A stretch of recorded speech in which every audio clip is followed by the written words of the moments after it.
Hello.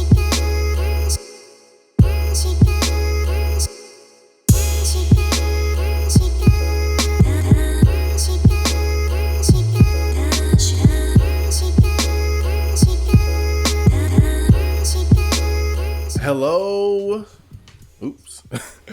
Hello, people. Welcome back to the OCM Botcast. I am your host, Chad Marco. Super Chad Marco. The Big Aniki. I'm back, baby. So this is episode 42, and it is called The Pineapple Show. So if you guys don't know, there is a YouTuber named Melli Monaco. I actually released a video months back where I was talking about when I was on one of her shows one time, talking about being a 30-year-old virgin. It was on one of the Nightwalk vlog videos. And so that's the channel that I'm talking about. Her name is Melli Monaco. And she has a pretty big YouTube channel, has over 600,000 subscribers. She does music. She does like little skits. She does like general dating advice videos. But she also, her claim to fame has been the Pineapple Show. Now, the Pineapple Show is an online speed dating show where she brings on a female guest, and then guys can call in and basically shoot their shot and try to talk to them. And if the girl likes him, then she'll let him know and tell him to DM her on her Instagram. But if she doesn't like the guy, then she'll just say pineapple, which is basically the rejection word. So when the guy comes up there and she knows she doesn't like him, she'll just say pineapple. And so if you guys don't know, I've been telling people that I've been doing this, but I've been going on the Pineapple Show and because I wanted to see how the girls would react to me, because, you know, it's interesting because the girls will come on, right? And then the guys are calling in, and then there'll be like dozens of guys calling in for like every show. Every show you'll see about 50 plus dudes, if not more than that. And so you see how they react to different types of guys, different types of vibes and things like that. So I was like, let me see how they would react to me. So I've been going up there sporadically throughout the year, and I've kept and I recorded and kept all the clips. And so this episode is going to be about basically just talking about the Pineapple Show, but also critiquing my appearances up there. And so this is going to be a very fun and embarrassing episode for me. But yeah, before we really get started, make sure you guys hit the like button, subscribe to the gaming channel. We got the SoundCloud, the Bandcamp. You can find my music on Spotify. Make sure you go to the Patreon. There's going to be more exclusive content uploaded over there. Support the team. And I think that's about it. That's all the updates I wanted to give for now. So let's get right into the news, baby.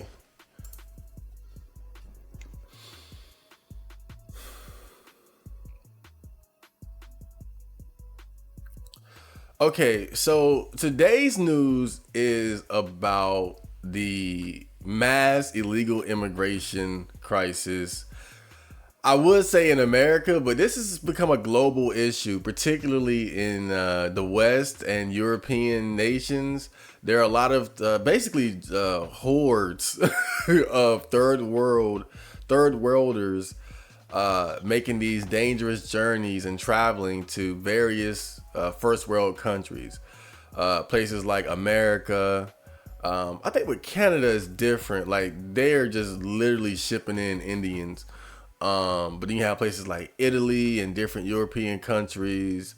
And they're coming by like the thousands. And, you know, in Europe, I hear that they're just like moving them around. Like they have different agreements, like 20,000 to show up here, and they'll send 5,000 to Germany. They'll send 5,000 over here to another European country. And so that's pretty much what's going on. And, is happening at such there's so many people moving to these countries that, you know, people who are looking at this that are not for it, because obviously you have different perspectives when, politically on situations like this. They're saying that this whole thing is just not sustainable. They're saying that obviously immigration in of itself isn't a bad thing, but they're saying when you have people coming in these such large numbers, basically flooding these countries, that it's going to cause instability. And, when you look at America, for instance, and Canada, which are dealing with, a large amount of illegal immigration, it's costing taxpayers billions of dollars. And a lot of people are saying that, the housing crisis and stagnant wages have a lot to do with, these illegal immigrants flooding the country. But let's get into this particular issue in Italy. So in Italy, if you don't know, there's a small island off the coast of Italy called Lampedusa. And there are only, I believe, about 6,000 to 7,000 people living there. But recently, there were several boats containing thousands of immigrants that landed on their shores. And so, just do the math. You have an island where you have 6,000 people, and then 7,000 illegal immigrants show up overnight just like that. I mean, obviously, that is beyond unstable. That's beyond dangerous. And so this whole situation has really put the illegal immigration crisis that's happening around the world under a microscope, because we're able to see what happens, when you have a population of illegal immigrants that suddenly show up and they equal the number of people that are already there. And one thing that always stands out to me is that, these are predominantly they're just men, mostly men. You see some videos, you'll see families and shit. But like, you look at this picture here, like these are straight dudes, bro. These straight dudes. But anyway, let's get right into the article. So Italy approves new migrant detention as talk turns to naval blockade to prevent launching of boats. Oh, how many pictures do they have here? Let me see if I can go through these pictures real quick. So I think that is the president of the European Commission, Ursula von der Leyen, left, and Italy's premier, Giorgia Meloni. So this woman here, Meloni, she was elected. I think basically the premier of Italy is like the president. And so she was elected because, she was campaigning with the promise of basically stopping or slowing down the illegal immigration issue that Italy has been dealing with for years. I think, as far as the island of Lampedusa, it was 7,000 in a day. But throughout the year, I believe so far, they've already had over 100,000 illegal immigrants coming to the country in various different ways. But a lot of people are disappointed in her because she made these promises that she just quite frankly hasn't been able to keep. So here you have pictures of illegal immigrants and, sweaty man there. Sweaty man. All right, we got these black brothers over here on the boat. And these are the boats they're showing up in. God damn. And they're just, okay, there you go. So let's get right into the article. So the Italian government approved new measures to crack down on migration Monday after the southern island of Lampedusa was again overwhelmed by a wave of arrivals setting off from Tunisia, and the migration issue returned to center stage in Europe with talk of a naval blockade. The measures approved by the cabinet focused on migrants who don't qualify for asylum and are slated to be repatriated. I don't know what that word means, to their home country. I guess being sent back to their home countries. The government extended the amount of time such people can be detained to the EU maximum of 18 months. The government extended them to the EU. Okay. It also plans to increase the number of detention centers to hold them, since capacity has always been insufficient and many of those scheduled to be returned home managed to head farther north. So I've been hearing that, they have these centers where they hold the illegal immigrants, but that a lot of them, they know, right? They know that they're being held there and could potentially be sent back. So I've been hearing that a lot of them escape from these detention centers, because it's like, why am I going to stay here? And there's the possibility that I could be sent back, because the fact is, a lot of these people, they're not asylum seekers. I think asylum seekers mean that you're escaping like wars and like extremely dangerous situations. A lot of these people are economic migrants, meaning that they're just looking to relocate to a more wealthy, prosperous country where they have more opportunities. And especially, I mean, let's just be honest, knowing that these countries have like government assistance programs like food stamps, welfare, basically free resources for being poor, that in of itself, I mean, never mind like job opportunity, just the fact that you can get free resources for being poor, that's already a big upgrade considering where they come from. So of course, why wouldn't they do this? Premier Giorgia Meloni announced the extraordinary measures after Lampedusa, which is closer to Tunisia in North Africa than the Italian mainland, was overwhelmed last week by nearly 7,000 migrants in a day, more than the island's resident population. Italy has been offloading them slowly by ferry to Sicily and other ports, but the arrivals once again stoked tensions on the island and in political corridors, especially ahead of European Parliament elections next year. So I've seen like mixed reactions to the immigrants as far as like video, like, of course people are recording. And there were some people who were like welcoming them and feeding them and whatnot. And then there were also like some friction. Like there was like, them like with, just minor scuffles with authorities. You've seen some like jumping over barricades and things like that. So it's it wasn't like just instant, uncontrolled chaos like you might think. It's definitely a situation where they have to rush to get it under control because again, basically 7,000 men on an island with like 6,000 people just suddenly being introduced. It's only a matter of time before shit goes left. Amid the domestic and EU political jockeying, Meloni resurrected campaign calls for a naval blockade of North Africa to prevent human traffickers from launching their smuggling boats into the Mediterranean. Meloni was on hand in Tunis in June when the European Commission president signed an accord with the Tunisian government pledging economic aid in exchange for help preventing departures. So I'm just being real. This looked like strong arming to me. This looks like straight up strong arming because think about it. What they're basically saying is you give us money and then we'll stop sending these migrants. I don't like that. I got to be honest. I don't like that. I think I like the naval blockade idea a little bit better. Because then like at that point, you're basically being taken advantage of. I mean, let's just call that exactly what it is. They're completely taking advantage of you. Oh man, like y'all suck. European Commission, like dude, that's terrible. Let me.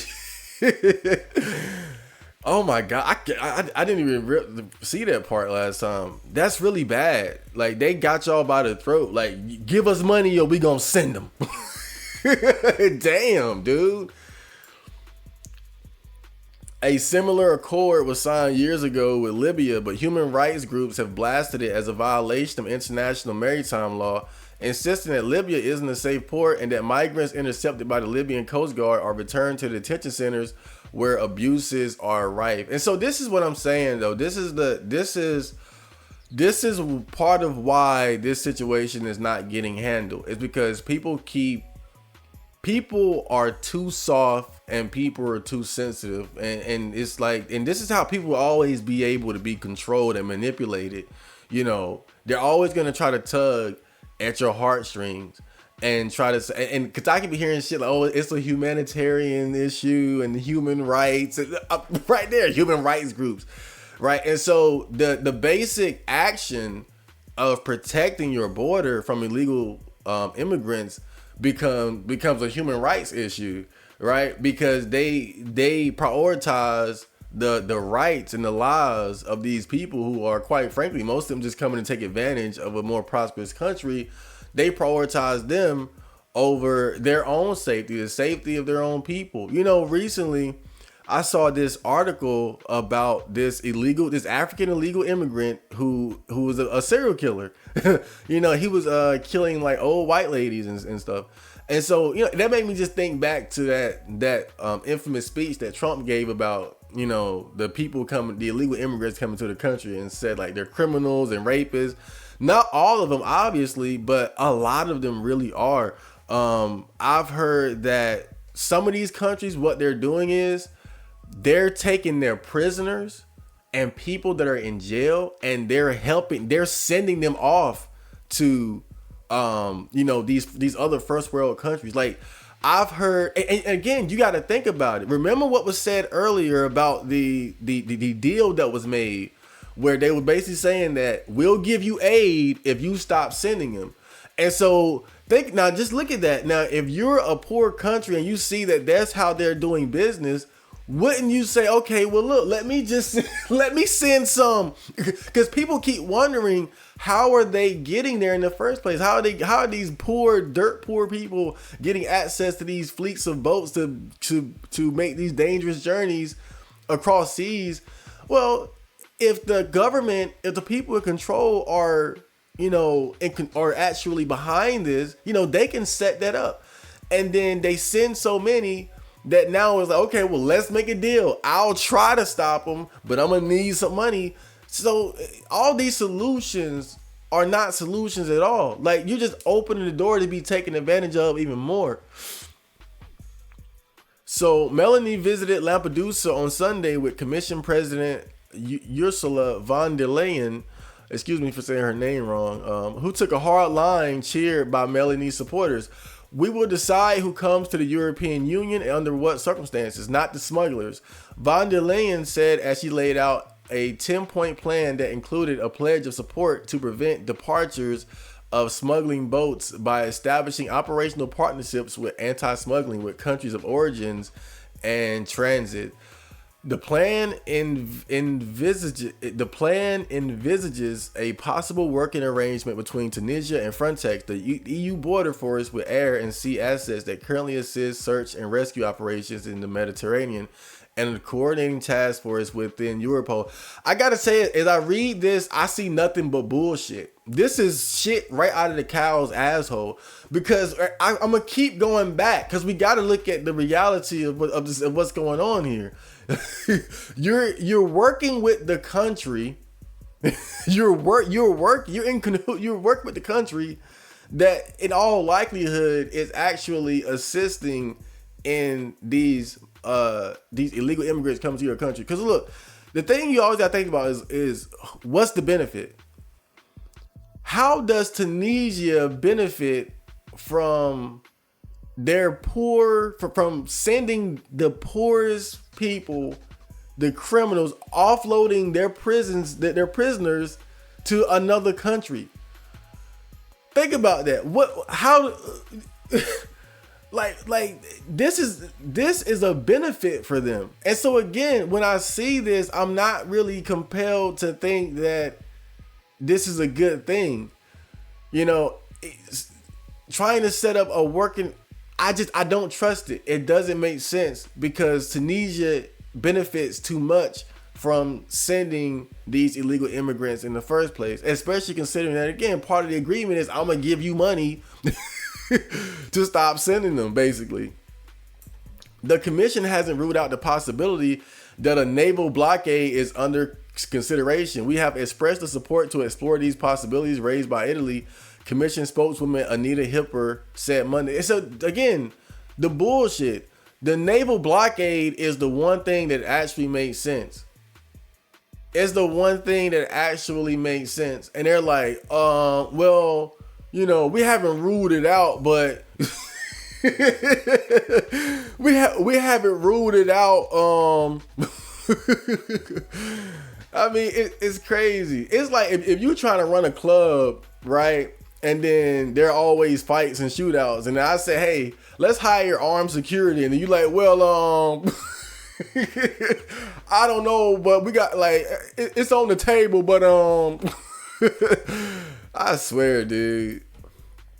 I know, man. I know a scam when I see one. Under the deal, von der Leyen signed with Tunisia, the EU pledged to provide funds for equipment, training, and technical support to further improve the management of Tunisia's borders. For example, the funds are helping to pay for the refurbishment of 17 vessels belonging to Tunisian authorities. The latest influx is challenging unity within the EU, its member states, and also in Meloni's far-right-led government, especially with European elections looming. Some countries have objected to the way von der Leyen pushed the Tunisia plan through and complained that they were not properly consulted. Some member countries have objected to the way von der Leyen pushed the Tunisian plan through and complained that they were not properly consulted. Yeah, that's what I'm saying. Like, it's too obvious that this is not a good idea. This is not going to work. They haven't even consulted with the other members of the EU. But even in Italy, it's controversial. Vice Premier Matteo Salvini, head of the populist right-wing league, has challenged the efficacy of Meloni's EU-Tunisia deal and hosted French right-wing leader Marine Le Pen at an annual league rally in northern Italy on Sunday. Just a few days earlier, Le Pen's niece and far-right politician Marion Maréchal was on Lampedusa blasting the French government's response to the migration issue. The French government of Macron has shifted right on migration and security issues, and on Monday, his interior minister, Gerald Darmanin, was heading to Rome for meetings. Darmanin said before he left that France would help Italy maintain its borders to prevent people from arriving, but was not prepared to take in migrants who have arrived in Lampedusa in recent days. And see, that's what I'm saying, though. Like, why are you even talking like this? What you talking about? Not prepared? That shouldn't even be an option. They're illegal immigrants. What do you... Oh, my God. Oh, man. But now some people might find hope in that, you know, like you see things like, what does it say? The French government of Emmanuel Macron has shifted right on migration and security issues and on Monday. And so you might say, oh, well, now we're headed in the right direction. But, you know, the thing is, you got to look at it like this. If this was allowed, let's just call it what it is. This was allowed to happen. If these countries wanted to protect their borders, by all means, they would do it. This was allowed. This was planned. This was understood. There's a reasoning and there's a purpose behind all this. Let's just call it what it is. You know, I got banned on Reddit for 3 days for asking why, these countries don't use, force to protect their borders. Again, a naval blockade. Just think about, like, you have these big militaries that sit around doing nothing but invading other countries, right? And you won't even use them to protect the borders. Like, if anything tells you that this is being allowed, that there's a reason, a purpose behind that, this should tell you, when you look at how America would send troops around the world and start kicking in doors and blowing shit up and inconveniencing other people in other countries and shit, and then we find a way to justify it every time. Look at how we do that. We can't just simply protect our borders. We can't take some of our military personnel to protect our borders using force if necessary. We have all these weapons, we got mines, we got ships and all that, but we're not using it. Like we're just sitting there and accepting it. It doesn't make any sense. It simply doesn't add up. Anyone with common sense can see that. And so what I'm saying is, all of a sudden you want to lean to the right when you got what you wanted out of the situation. You know, it's like I opened the door for them to come in, and then I want credit for closing it. That's all it is. I'm gonna open the door, and when I close it, I want you guys to praise me. Like I said, man, don't fall for the bullshit. If they really wanted to protect this has all been allowed, bro. And the reason why it keeps accelerating is because as it's being allowed, and the people learn, there's no consequence. They're just gonna let us in. You know, a few people might not make it. Some people will be sent back.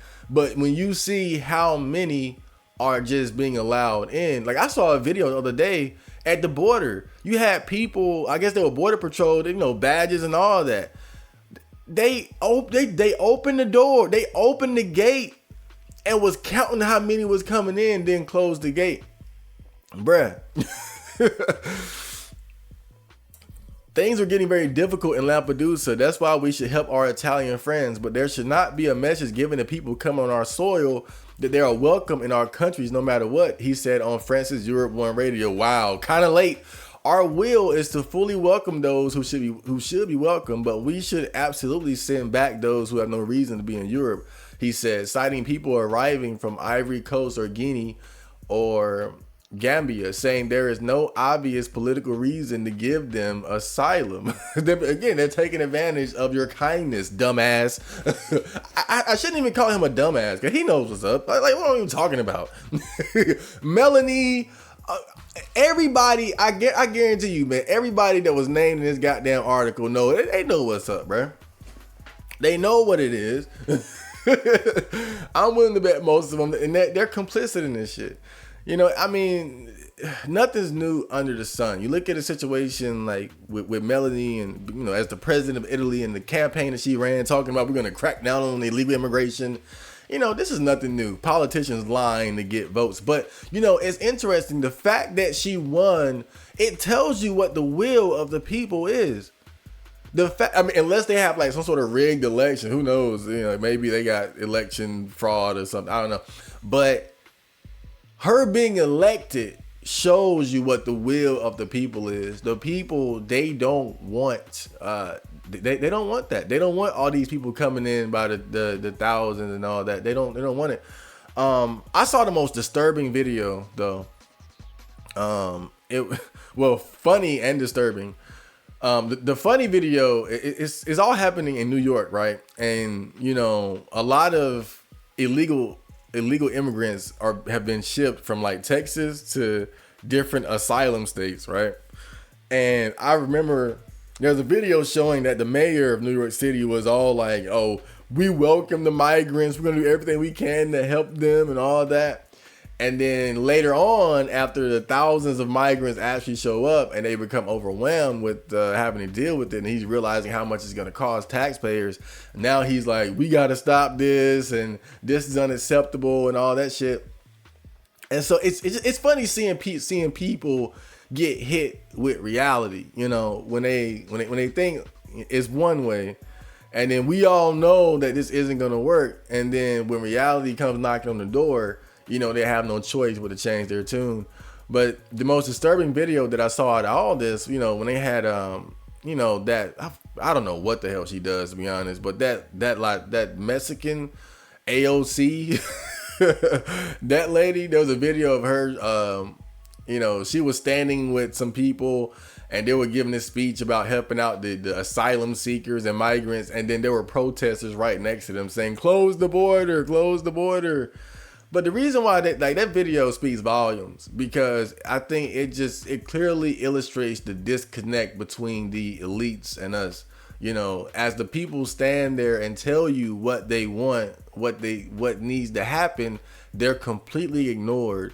And she even called them bullies. She said, we will not be bullied. We are going to continue. Basically saying they don't give a fuck. But this whole situation though is concerning, because again, I'm watching like different videos, and one of the most concerned, like I'm hearing a lot of shit, bro. Like it's not even just economic migrants and asylum seekers and people desperate for food stamps and shit. I saw this one video where it was this lady, and she, I guess her team, like they're in the countries that the people go through to get to America.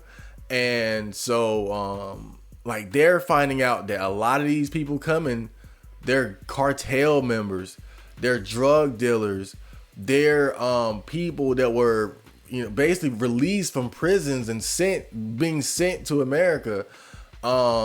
Human traffickers, drug traffickers, things like that. And she said one of them, some of them are even like spies for other countries. And so it's just, when you look at how it's just, I swear, like, I've never had so little faith in the people running the government as I have now. Like, it's whatever little sense of patriotism I had towards America is just dying away. It's just dying away. But before I close out, I think back to this video. I don't know who this lady was, but she was basically saying that, people never forget that, never forget who the real enemy is, or the real threat is to the everyday man. And it's the elites. It's always a class issue.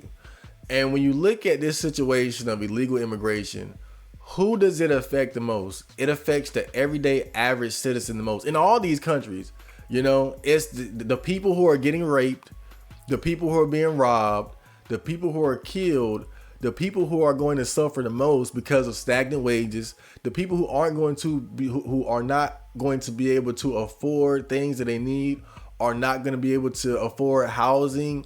They're the ones that are going to be affected the most by this. And who's going to benefit? It's going to be the elites, because they have these people coming in who are going to be desperate and are going to basically, it's borderline slave labor for them.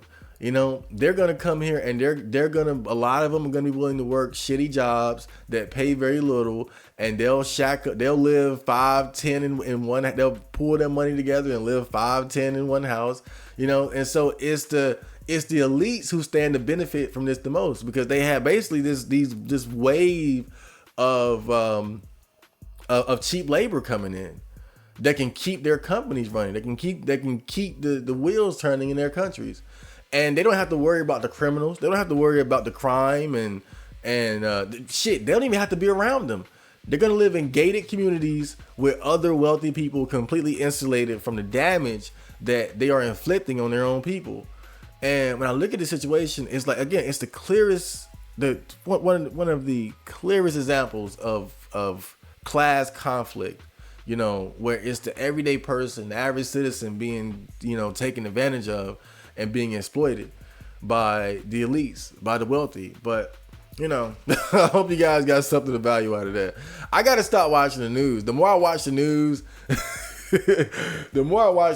man, that shit, it bums you out. Like, not like, it doesn't really hit me in the spirit, but in terms of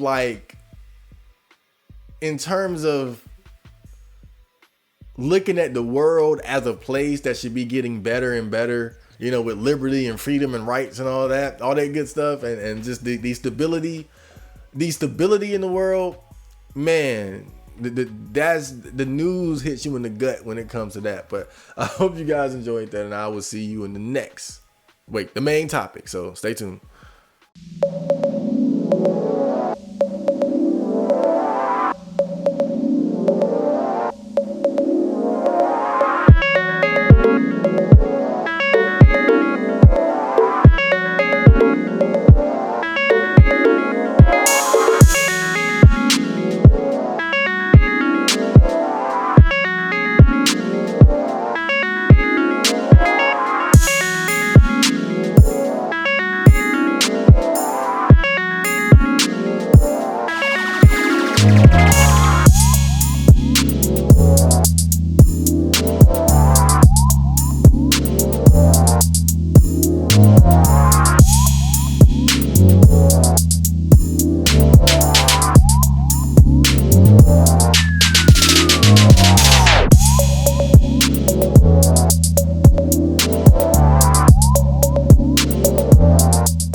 Okay, so we are back and we are here with the main topic. So, of course, this episode is called The Pineapple Show. Like I said before, The Pineapple Show is an online speed dating show where YouTuber Melli Monaco, she gets a girl and she brings them on her show, and then guys call in and they basically try to holler at her. Now, I think I found the show when I was watching, there's a YouTuber named Ringo TV, and he was doing like a reaction video to one of the Pineapple show, like one of the earliest shows that Melli had, and there was this light skinned chick up there, and she was brutal, like she was just pineappling everybody with swiftness. Man,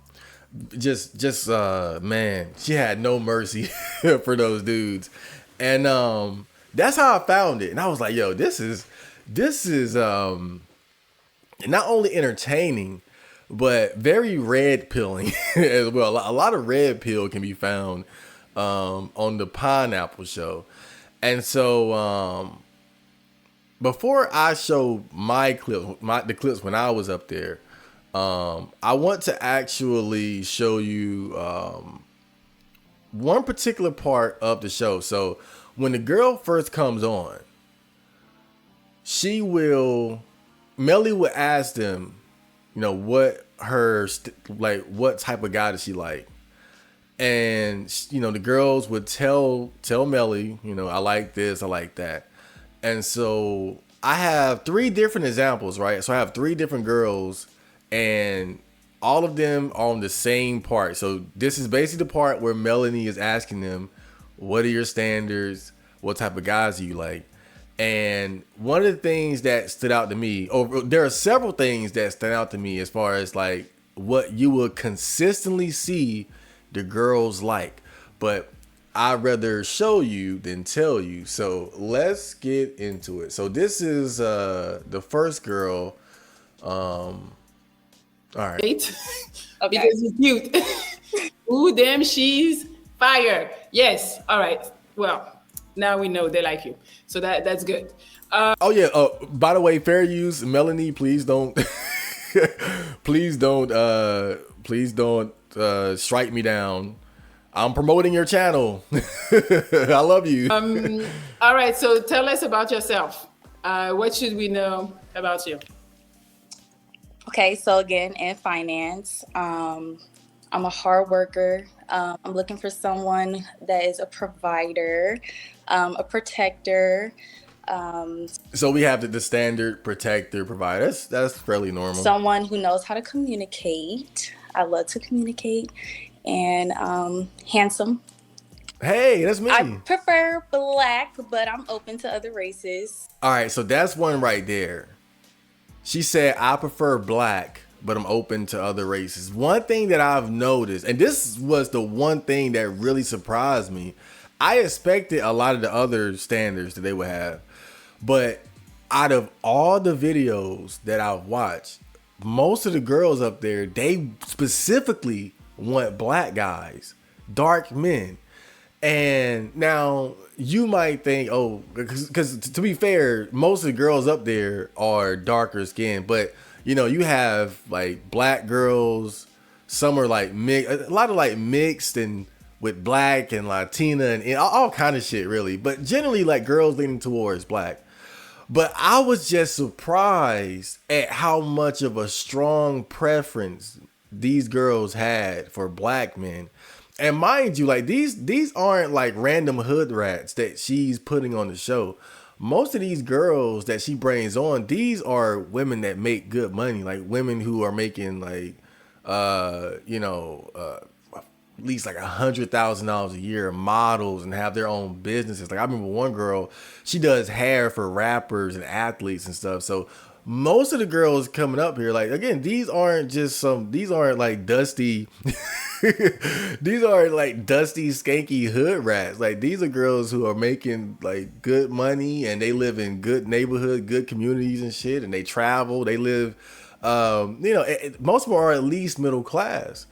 And I just bring it up because I see guys, and because we all know this to be true. You have like on 4chan in particular, you have a lot of like BBC spam and guys will post examples of black men with white women, and then a lot of times white guys, they'll try to counter that with, we taking your right, we bleach your women and things like that. And I think the reality is that most black women, regardless of what the white guys who want to try to make black guys feel bad. Watching this show, and I know it's anecdotal evidence, but it's so consistent. Most of the black girls, they want black men, and that's what really took me by surprise. I thought they would be more open to dating other races, but again, most of them are like, I want black men. Okay. Okay, so wait, because I wanted you to talk about yourself first. Oh. But you went straight for the guy, which is fine. Yeah. Okay, so you're in finance. Where do you live? I'm in Atlanta, but born and raised in California. Okay. Do you want to tell us your age? 28. 28. Okay. Do you have... Virgo. When was it? September 4th. Oh, okay. Happy belated. Thank you. Did you have fun? I did. You did. What did you do? I just went out with a few friends. Went to dinner, went to spa, went to church, you know. So. Okay. Yeah, nice. Okay. Oh, and by the way, I'm not playing the video. I'm just playing the audio. I'll put the picture of the girl up, but I didn't want to play the video because, you know, YouTube shit. So, okay, 28. Do you have any kids? No. No. Do you want kids? Yes. Okay. So, since we talked about the guy. It's getting a little late. 28, you want kids? You know, the thing is, you run into a girl like this. The unfortunate thing is that she is going to be in a rush. If she has any understanding of female fertility and the limited amount of eggs that women have, you know, she's going to be in a rush to have a baby. And I think sometimes I'm just bringing it up because I think that can create issues in a relationship when you're dealing with a woman who's basically time is running out and she's rushing to do something that would have been better done years ago. I'm not saying it can't work, but I can see how it could create issues in a relationship where you two might not be on the same page. Already that you're looking for, can he have kids? One. One. Now that's another interesting point. Melli will often ask them, of course, if they have kids, but also would they be willing to date a guy who has kids.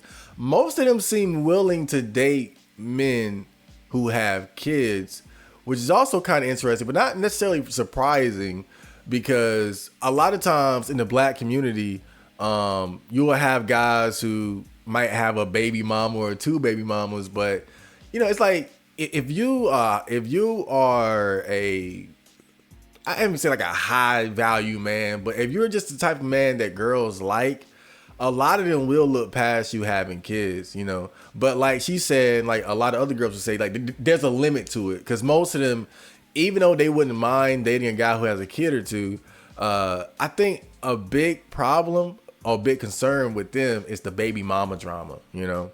Okay. What's the age range that you would prefer? 28 to 35. Okay. Yeah. So that's another thing. So now, mind you, and this is consistent. There's another consistent trend that I've noticed watching several of the videos. The girls all want older men. Most of them, no matter how old they are, if they're 25, they'll say 25 up to 35. If they are 20, like she said, 28 up to 35. So she definitely doesn't want a guy that's younger than her. But what's telling is that, you know, she's willing to date a guy that's up to 7 years older than her. And some of these girls more. Like some of these girls, they will be around the age of 25 and say they would go all the way up to a guy in like his mid 30s, late 30s, etc. And so when this is another important point, because there's so much discussion about older men dating younger women, but the reality is a lot of young women are just attracted to older men. They want an older man.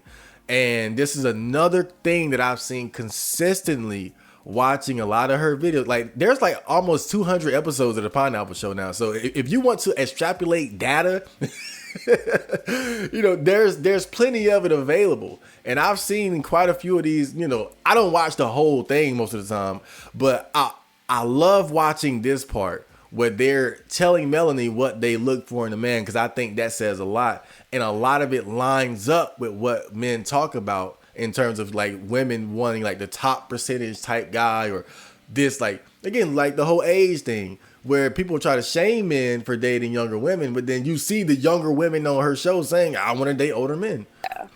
Cool. How tall? Over 6 foot. So of course, Melanie asks, "How tall does he have to be?" She always asks She always asks the same questions, right? And this is one that she always asks: "How tall do you have to be?" And this is the most predictable one, but you know, because you still have some people that try to downplay the importance of these things and the effect that it has on the dating market, you know. But another obvious but you know consistent trend is that most of the girls, they want a guy that's 6 foot tall or higher. How tall are you? I'm 5'6". Okay, She's 5'6", but the guy got to be over 6 feet tall. 5'6". I'm 5'8". I'm 2 inches taller than her, but my height wouldn't be enough. we do 5'9", or it's absolutely not? Oh, it's a no. Okay. and look, no, like just no. Gotta be. I'm telling you, man. It's savage out here. How much money does he need to make? Since you say you need a provider. This topic. Now look at how she reacted. This topic, and you know, I don't mean to go left, because now one thing Melanie will not ask, like she doesn't ask like how big does his penis have to be or anything like that, right? But you know, I've always been someone that's always believed that women care a lot about male penis size and things like that. But the reason why I think a lot of women like will lie and try to downplay it, look at how she reacted, and a lot of girls react the same way, where it's like they feel embarrassed. You can tell like she has a number in her head, but she's uncomfortable telling it because it makes her look like a gold digger, or at least it makes her look like someone who prioritizes material things over a real connection. And so that's why I always tell guys, we have this discussion about, you know, why size matters, if it matters. Part of the reason why women downplay it is because it'll make them look bad if they're just upfront with it. And so one thing you'll also notice when you watch the Pineapple Show, when girls are asked about how much money the guy needs to make, you'll see a lot of them get slightly uncomfortable because they know the number in their head, but they know if they say it out loud, it'll make them look a certain way. That's why, again, you got to watch what people do more than listen to what they say at times. At my age, I feel like I'm not going to put a range. I'm just going to say they have to have a job. I'm out. They have to, you know, progress. So if they feel like they're not doing more, I need them to do more. And see, basically what she was saying there, because she didn't want to put a number on it. So, but what she was saying is that you don't have to make X amount of money when I meet you, but I need to meet you and see that you're working towards that. See, that's one of the things that I always see when girls try to like not make themselves look bad when answering that question. They'll say, I'm open to dating guys who make less than what's ideal, but he needs to be ambitious. He needs to want more. He can't settle. And I'm not trying to shame that. Whatever your standards are, that's cool. I'm not that guy that's like, you're gonna die alone with your cat. So I don't give a fuck. But that's just one thing that I've noticed. I feel like women, you know, have a tendency to get uncomfortable when this question comes up, and they'll try to give like a nice, more socially acceptable answer, a less offensive answer. But let's move on to the next girl. I'm gonna check you out. So this is someone different right here. Yeah. So all right, so you did say you're single. I am. So we're gonna try to find the man of your dreams tonight. This is Sierra. Yeah, we're trying. Hey, I'm not promising, but we're trying. Okay, man. All right. Okay. So you gotta help us though. What are you looking for in a man? What are some personality traits that he needs to have? Somebody who's honest, somebody who also can understand. That's like a big thing for me. Patient.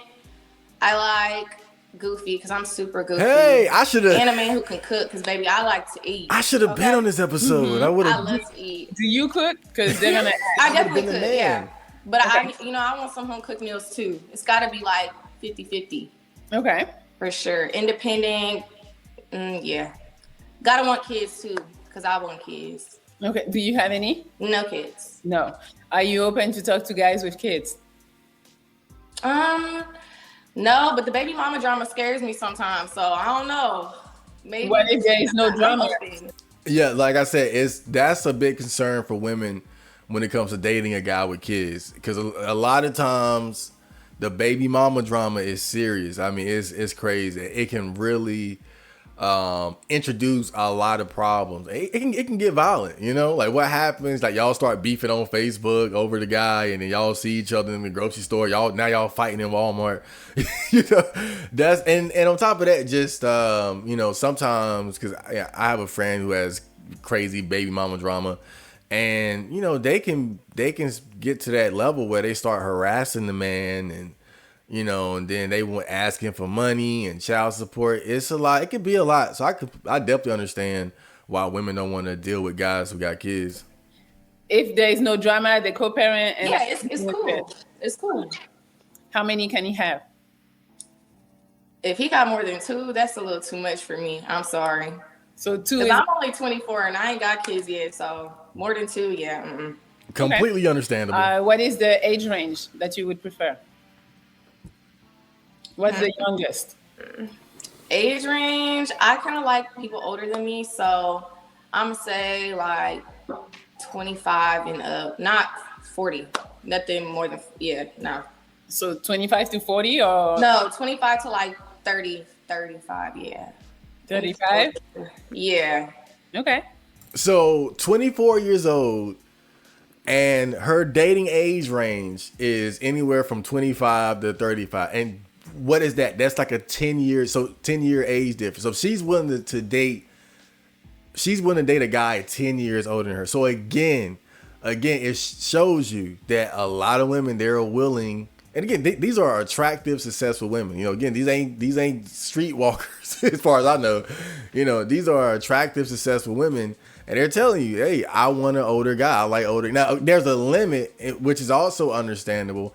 You know, I think a lot of times the women that go like older, like 20 years and whatnot, I think sometimes that's either like a fetish, you know, or excuse me, or probably more likely like a sugar baby type of situation.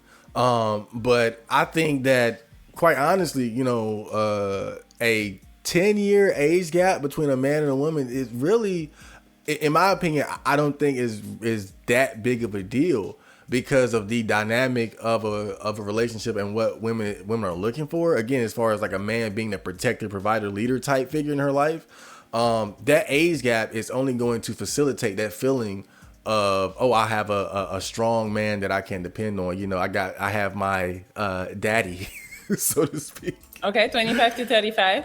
Yeah. How much money does he need to make? You know, I'm not picky like that. Like, you just got to be able to take care of yourself. Like, I'm like the type of person where if you don't have it, I got you, and I want it to be the same. So just like enough to be able to, you know, handle your own. Okay, so you don't want to put an amount on it? No, I'm not like that. Okay, so she's one of the few girls I've heard actually say that, and I'm gonna give her the benefit of the doubt, and cause to me it sounded like she was telling the truth, you know, and I can kind of see her perspective. I think she's that kind of girl where it's more like just like she said, like she just want to be able to look at you and say, okay, he's independent. So obviously not me, right? So she's basically saying like you don't have to make $100,000 a year, but I think she's saying that, you know, as long as you like have your own house, you have your car, you have a job, or you make money, enough money, you know, you don't have to be making a lot, but you got to be standing on your own 2 feet like a man. I think that's basically what she's saying, you know, and I think that's probably the most and again, I'm never the type to shame women, even if they want a guy that makes $500K, $1 million, I don't care. But I think, you know, a woman that says something like that, that's somebody that is, I think, has a more level-headed, expectations in terms of dating. To say something like that. You're like, okay, as long as he's independent, standing on his own 2 feet, that's cool. Are you willing to date someone who is a little struggling but trying to go somewhere? Yeah, there's potential.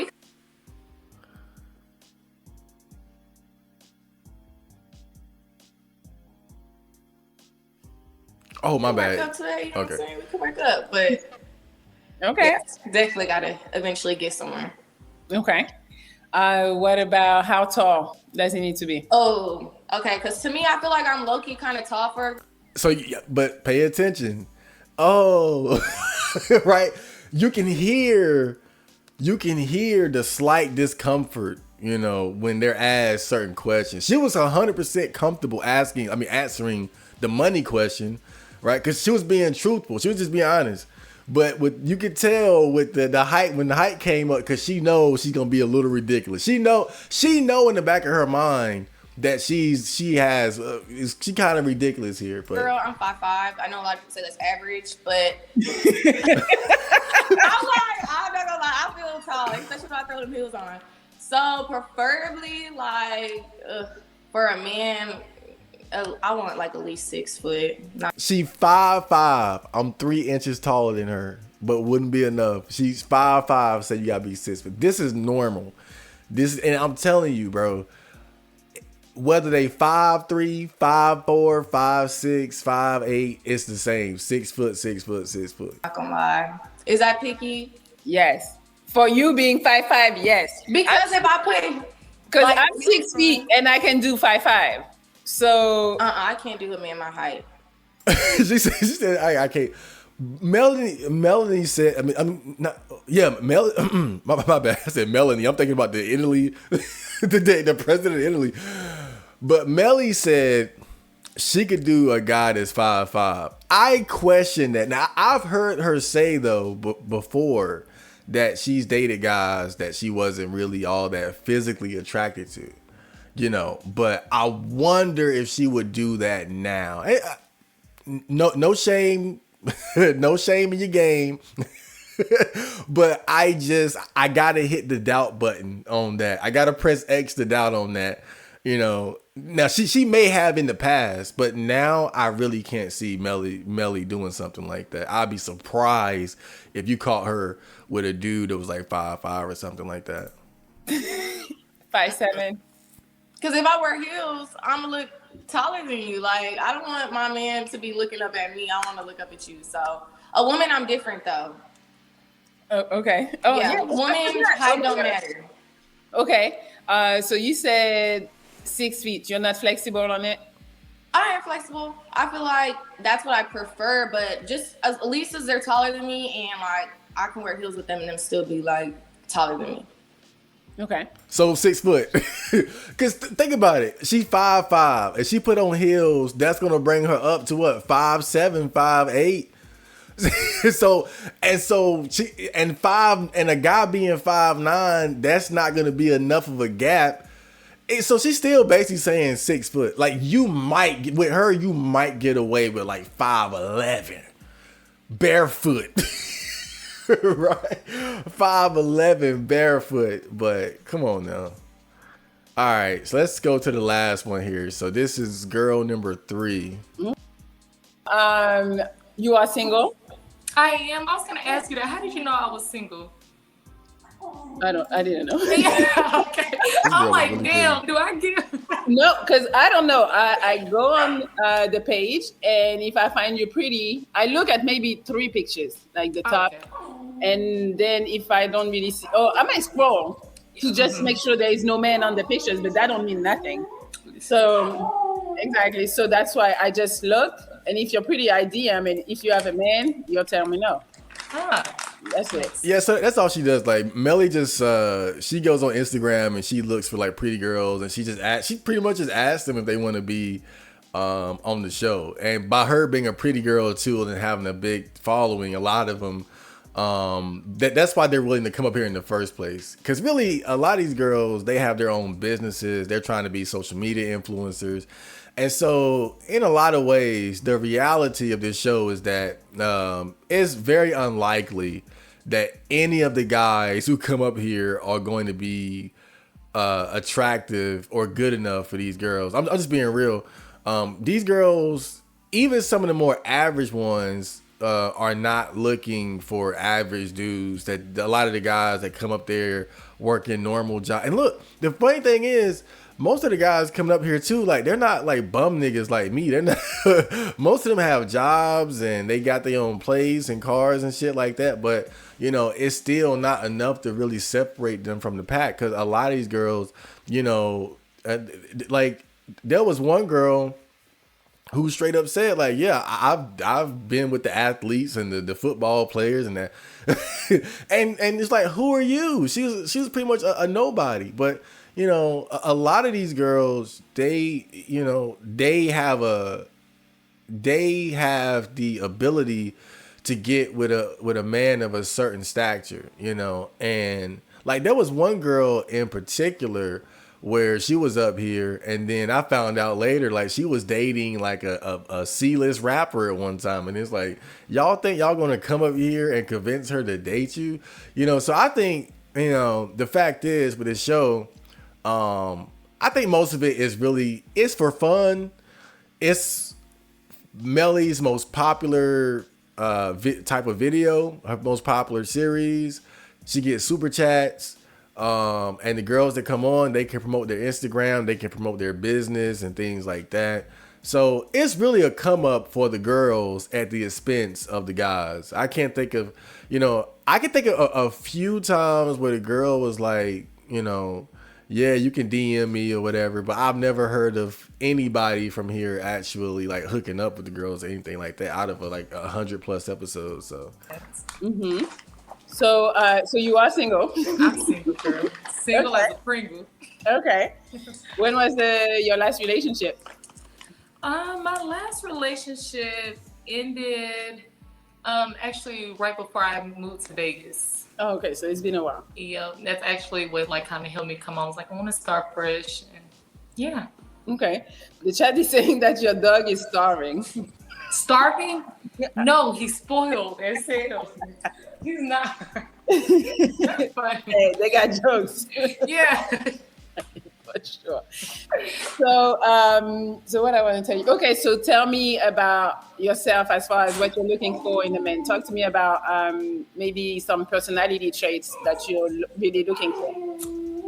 That damn dog in the background. You gotta be a stand-up guy. I love a confident man, God-fearing man. But nonetheless, somebody that makes me laugh, because I'm goofy myself and I don't take things too serious. Yeah, I just kind of, you know, I feel like I can feel like good spirits, you know. So yeah, okay. I just like somebody, family oriented, want to have 6 kids one day. Oh, 6? No, I'm just playing. Hey, but like, you know, hey, you never know. They might be down. So you want, how many would you want for real? Okay, 3 is decent. Yeah. So, okay, what's your, like, do you have a type? Is there a look? Do you have a type? I actually don't. I really don't. I never believe women that say they don't have a type. I never believe it. So what ethnicity do you usually date? I've dated Black and Middle Eastern. Middle Eastern, okay. Mm-hmm. You don't hear that too often. Really? Yeah, no. Oh no. I'm not saying no. Oh, I didn't offend nobody. No, it's not. No, it's fine. Oh, okay. Most of the girls that come on here usually they're like Black men only. Yeah, and that's exactly what I was saying. Most of the girls that come up here, they want a Black guy. I don't know if that's what the girl looks like, and then I go and pick her. I don't know, but you say Middle Eastern, okay. But you know, to be fair, I think a lot of white women are probably the same way. I think white women are probably, you know, because of the threat of being called a racist, I think that white women are less likely to be as vocal about it. It's one of those things where, as a Black woman, you can say I only want to date black men without getting backlash, but if a white woman says I only want to date white men, instantly the narrative is that she's racist. And I think that, you know, we have so much, there's so much interest around, you know, the interracial relationship, especially black men and white women. So I think that can sort of blow it out of proportion in terms of how many white women, especially like white women of like status, like middle class, upper class white women would really be willing to date black men. I would argue, I think the same way you see with these black girls only wanting to date black men, I think that most white women are the same way. I just think that interracial couples stand out more, just because it is what it is. So you say you're Indian only, or you're mixed with something else? I'm actually Native American and Creole. Okay. Black. Yeah. Got you. Okay. How tall do you want him to be? If you could decide. Oh gosh, the ideal. But now you heard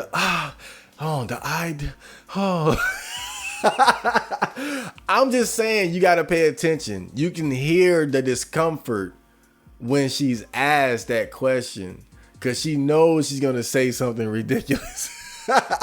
Man would be, you know, I honestly just taller than me, so I'm about 5'6", 5'7" on a good day. At least 6 feet. 6. I feel like that's always what girls say, but For sure. yeah. So could you do 5'8"? 5'9", and you gotta be fine as hell. 5'8.5", and you wear thick shoes. 5'9", but you gotta be fine. Tim's. You know they do the little thing that you can put in your shoes. Oh, they really make them? Yes, they make them. He's about to commit suicide. Louie, y'all better call a dog abuse on me, because I'm gonna put his. Okay, we got you. Thank you, lovely ladies. So I just wanted to give you guys like a sample of, you know, what she asked the girls in terms of like trying to get their standards and what they like and whatnot. But next, it's time for the main event. This is gonna be both fun and humiliating. I haven't watched these in a while. Actually. So it's gonna be interesting just going back to see. How many do I have? I have let me see. I have, what is this? Hold up. I'm just getting everything set up real quick. Give me 1 second. Gotta make sure everything is right. Is this one right here? Okay, yeah. So I have 11 clips of me appearing on the Pineapple show. And man, I'm dreading going back and looking at these. But yeah, we're gonna do it. We're going in and we're going to make fun of Chad Marco here. And we're going to critique my appearances. So hold up. Okay, so this is, let me get a sip of water. I'm bucking already. So this is number 1. Oh, hold up.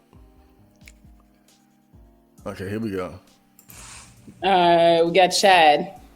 I'll give you 3 more and I'll let you go. Hi, Chad. Look at my camera quality. Pineapple. Hey! Pineapple.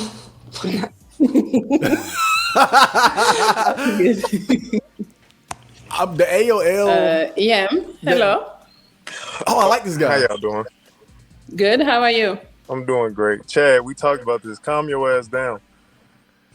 So that guy Yam, we actually had a discussion on Melli's show one time, like after it was done, and he was trying to give me advice. He had seen me up here a few times and how I would get brutally rejected every time.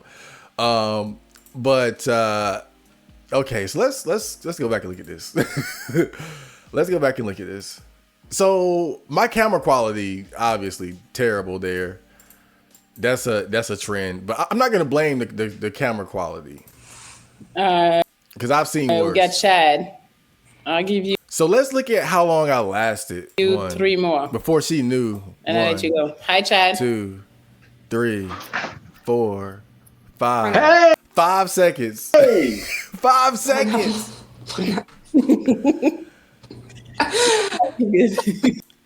So when I look at her, Hey! pineapple.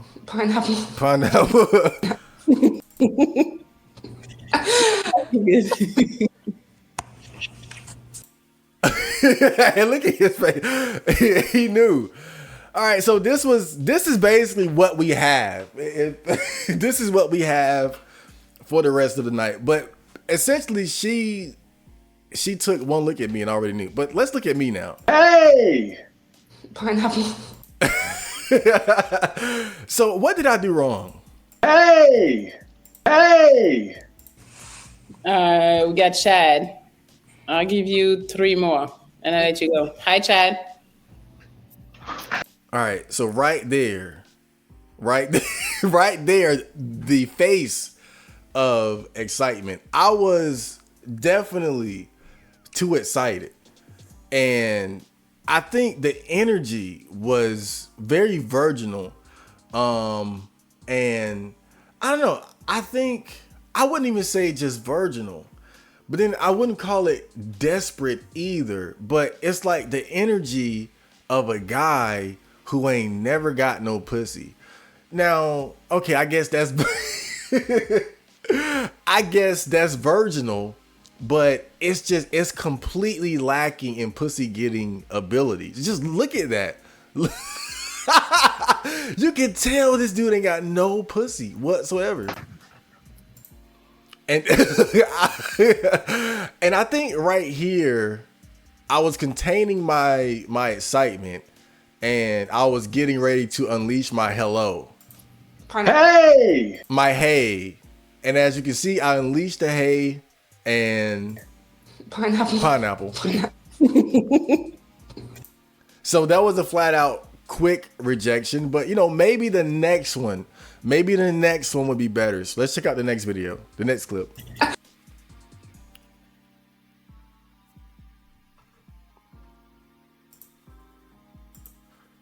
Okay. Clip number 2. Hold on, wait. I'll give you Clip number 2. a couple more and I let you go. She was very pretty. Hi, Chad. My camera. Ah! Hello. Hello! You're lively. Yeah. Hey, what's your name? Tanea. Tanea. Hey, today I got a question. Okay. Do you find me physically attractive? So that was the question. If I got that far, which rarely happened, if I got that far, that was the question that I would always ask. And see, the reason why I would ask that question is because I noticed that guys would come up here and they would try to spit game and talk. You know how guys do, basically wasting their time, going through like a PUA routine. I wouldn't put it like that, but just trying to have a conversation. And then a lot of times I would see guys talk for 3, 4, 5, 6 minutes, and then the conversation ends. They'll get a polite pineapple, and then Melli would ask them, did you like the guy? Were you feeling him? And the girl would say, nah, not really. And so I was like, damn. So it's like, I just think the fact is, when I looked at the guys who were the most successful with the girl, there was usually an instant connection, an instant spark of attraction. And so my whole attitude was, let's get the bullshit out the way. Let's ask them directly, do you find me attractive? Put them on the spot. I think too many men sort of live in fear, and that's why they wouldn't do anything like that. My gums look pink as hell there too, but let's continue. You have a nice smile. Hey. Uh-huh. You have a nice smile. Uh-huh. You're cute. Would you date me? I mean, I'm not dating anyone just based off your looks. But based off of my looks, would you date me? Cute, but no, I wouldn't date you based off your looks. No, but you are not Oh, looking. so that means no. Yes. Yeah. Okay, I understand. I got you. What's going on? Okay, now to give credit where credit is due, I think she was being genuine. I think that she was like, okay, you're cute, but whatever, what else is there? But I would say I think that was kind of more like a polite, you're cute. I don't think that she really had I don't think she really saw me as being particularly attractive, but I think she was telling the truth in terms of, you can't just be cute and think you're gonna get the pussy. So let's go to the next one.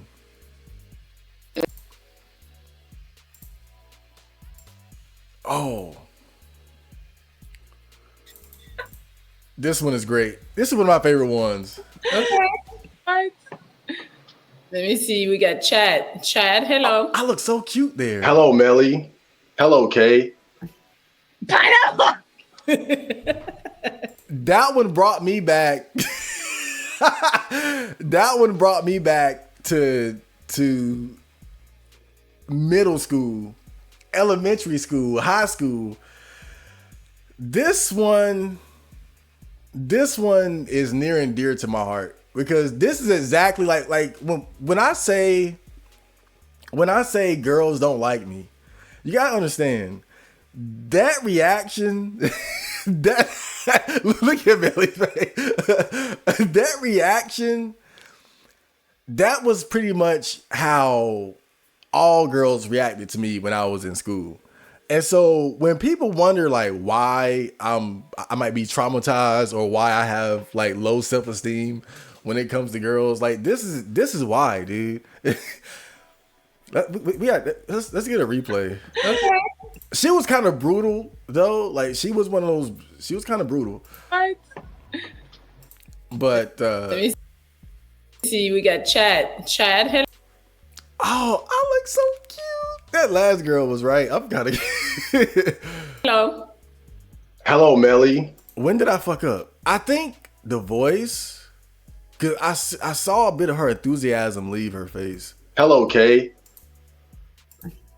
And then the smile, yeah. Okay. I was okay. Dude, I'm never gonna get pussy.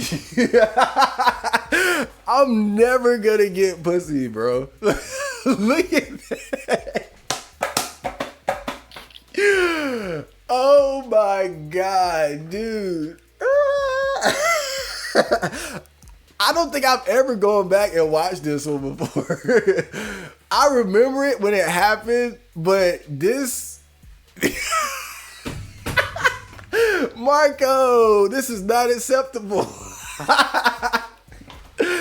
Oh, man. You know what? This is like watching... you can see her like smile, right? She's like, oh my God, what the hell? And look at Melli too. But... this is like going back and watching your Street Fighter 6 matches.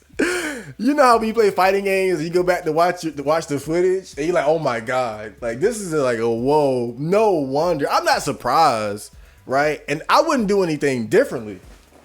Don't get me wrong. But we're just highlighting why, I'm such a turbo virgin. And this is it right there. I came in pretty relaxed, but I think the excitement got the better of me. And then it was just like, pineapple. Look at Melli's reaction and then the head down and then, okay. At least I was able to hold the smile. What's going on? He wanted to show us his teeth, I guess. It was the teeth. Let me see. We got Chad. Chad, hello. Oh man, that perfectly repeated itself. Okay, let's go to the next one. Hello. Okay. Yeah. Okay, so this is probably one of the most positive reactions that I got. Melli looked so beautiful on this. She was so pretty this day too. Look Hi, at her. Chad Marco. Hello. Hello. Hey, oh, nice smile. Oh, finally. Hey, last time I was here, the girl pineapple me. The second I smiled, she was like, She remembered. "Hey, Brianna, Hey, do you find me attractive, physically attractive?" I was looking so cute that day. Oh my God. I think you're pretty handsome. Hey, Hey, CD. hey, Brianna, Hey, I think you're pretty cute too.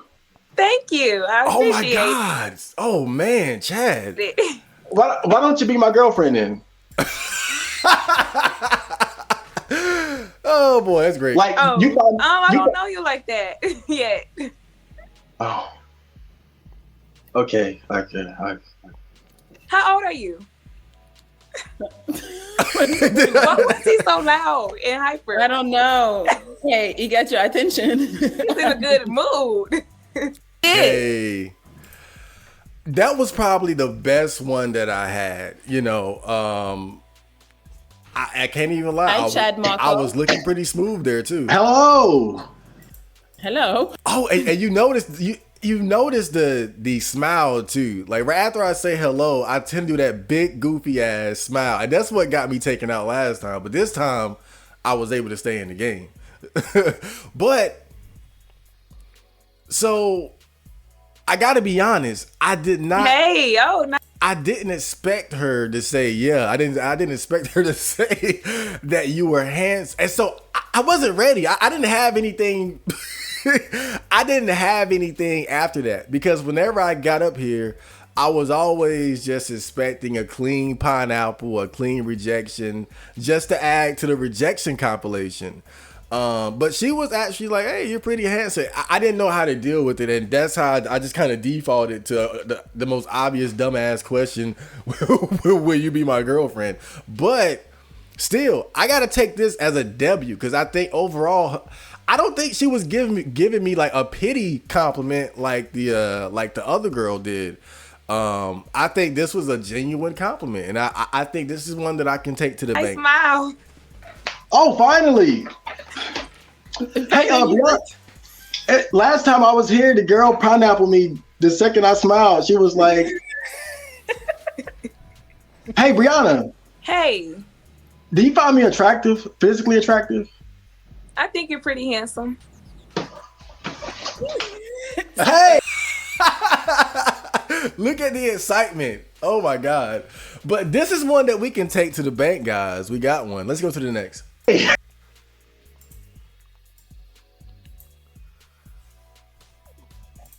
Chad. Hi, Chad.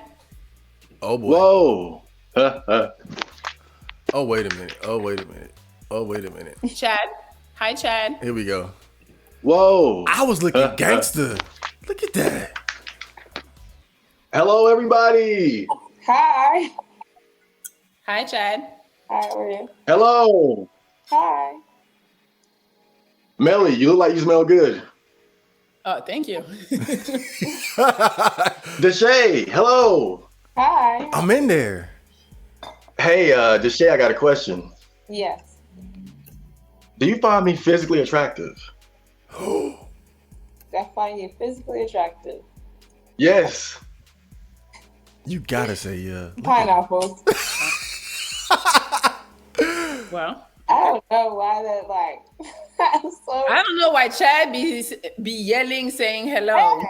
Hey. Hey. But okay, that was a clean rejection though. I think the reality was she didn't find me attractive, and she didn't want to say it, so she just went ahead and pineappled me, which is cool, which is cool. But I'm all about context clues, and it's like, if you think somebody's attractive, you just go ahead and give them the compliment. But see, that's exactly why that's the question that I asked though, because it puts girls on the spot. I think a lot of guys, they're afraid to do that. You know, they're trying to finesse their way into the pussy, and that's just not my attitude. You know, I'll ask the dumbass, straightforward question, you know, just to get shit out the way. I'd rather just get it out of the way, you know, than to try to finesse and scheme and you know, and sneak my way into her liking me when it's just not more than likely it's just not gonna work. But I gotta say this. Oh my God, look at your boy. I mean, the teeth are big, but I was looking good. You know, it's kind of funny because, you know, I think I'm pretty handsome too. You know, I don't think I'm a bad looking guy, but, you know, I think that it's definitely something about me that's like repelling to women. And I don't think it's as much my physical appearance as it is just like my behavior, my energy, and my attitude. I just think like I don't have that pussy getting vibe. You know, my vibe is has nothing to do with like being sexy or attractive like Melli over here. God damn. And look at the hair. Whatever, let's go to the next one. Hey,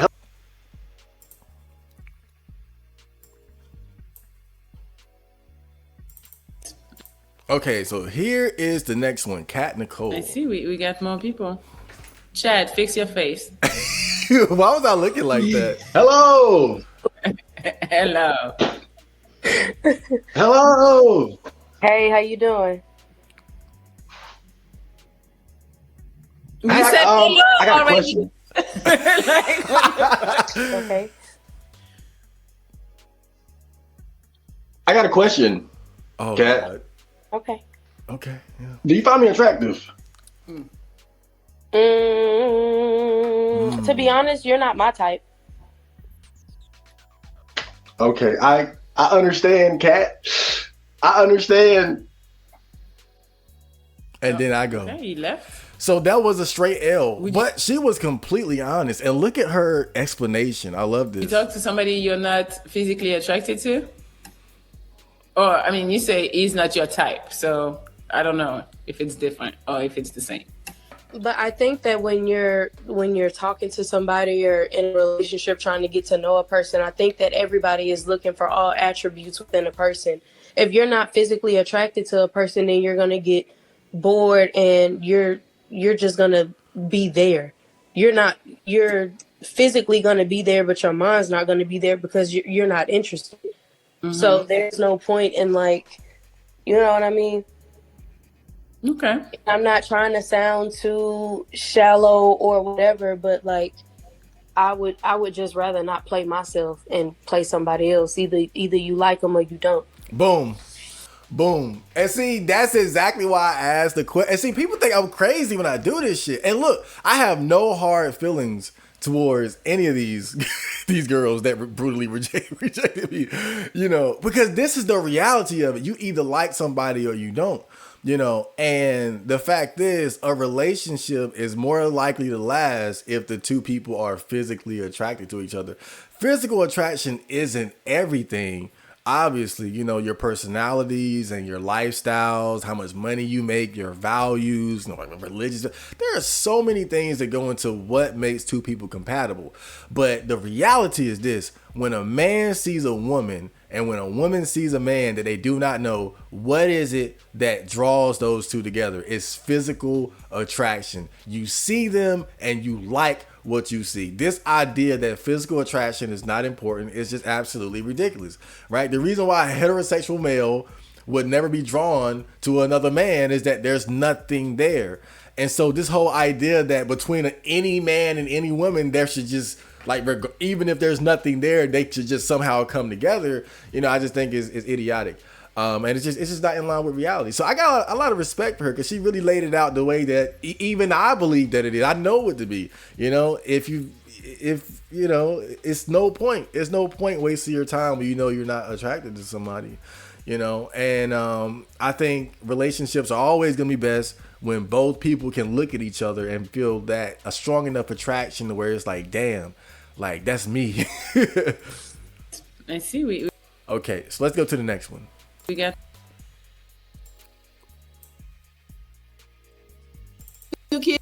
Oh man, this was one of my favorite girls. I gotta say, Sarah Emily.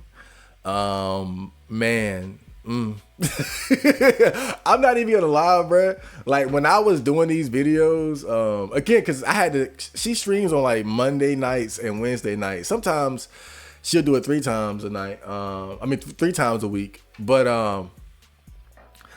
I don't even think I was gonna hop on that day, right? Because I had already gotten a couple clips, so I was like, let me just look and see who up there. I saw her, I was like, let me get up there. You know, I mean, what can I say? I found her to be very attractive. I think now obviously rejection is inevitable, but out of all the girls that were up there, or at least the times I went up there, like Sarah was like one that I was like, yo, I really find her attractive. But let's see the tragic end to this story of love. It's on here. I have Chad Marco. Chad, why are you so close? Oh. Back up. Oh. Hey. Hello. Hey. What's up, Chad? You see her energy already. You can see like, hey, buddy, friend. Right? Like already it's like friend zone. I'm already friend zone. Like right here, I'm friend zone. When you see like little hand gestures, hold on, let me see here if I can go back. Hey. Hello. Look at that. Look at that. Hey, friend, buddy, pal. I got friend zone right there. Look at this friend. What's up, Chad? Chad, you have a lanyard on? Hey, Sarah, I got a question. And you see me get into serious mode. Look at her. You see, oh my dude, I'm a weird dude, bro. I'm a weird dude. Like, what the hell did I just do? Oh, hey. Hello. What's up, Chad? Chad, you have a lanyard? Hey, woo. Oh man, I'm sorry, but the way I just switched gears like that, and look at how she reacts to it because she sees it. You're done. Hey, Sarah, I got a question. Okay, Chad, let me hear it. Do you find me attractive? Oh, I didn't even catch that. Last time. Look at that. And you know what's funny? I used her as the I used her face, like the ick face, right? But I never saw like the intensity of the ick. Like I just grabbed it real quick and used it for the thumbnail and shit. But did you see that? Hold up. How do we gotta slow this down, like decrease speed. Okay, Chad, let me hear it. Do you follow me attractive? Look at her face. Oh my God. Ooh. Okay, Chad, let me hear it. Oh my God. I'm fucked. Okay, hold on. Do you find me attractive? Now look at her face. We gotta look at every minute detail of this. This is too important. This is beautiful. Okay, so watch this. Look at how she swings her jaw to the side there, right? In that moment, she analyzed me from the perspective of, can I imagine this guy on top? Can I imagine this guy? Damn, that's a good shot. I didn't go live. But am I Asian over there? I look Asian right there. But can I imagine this guy on top of me? Right? Look at how she swung her jaw to the side. That's the moment of analyzing, right? But also discomfort, because now she's put on the spot, right? And so watch what happens next. Look, did you see that? You saw like the look of disgust. Oh my God. I'm the only guy who can get excited about his own unattractiveness. You know, but again, I've resigned myself to dying alone, so I can deal with this. This is nothing to me. But this is amazing. The fact that we got this. See, this is why. This is what makes me different. Most guys would never put themselves through. Don't get me wrong. Guys go up there and get pineapple quick and shit like that, right? But this is the type of reaction you can only get by putting the girl on the spot, by asking the hard question. Most guys would never ask this. Look at that. Oh. Let's go back. This got to be my favorite. Do you find me attractive? She swings her jaw to the side. She's analyzing me. And she's also somewhat uncomfortable. But she's processing the question and she's thinking. Now watch how she reacts. Disgust. You saw how you saw that. And can I stop it right on the dime there? Chad, let me hear it. Do you find me attractive? Let me slow it down some more. She swings her jaw to the side. Look, right there. Look at that. Disgust. Disgust. That's ick. That is the ick. We have isolated the ick. We have isolated the ick. We can extract it, mass produce it for everyone to consume globally.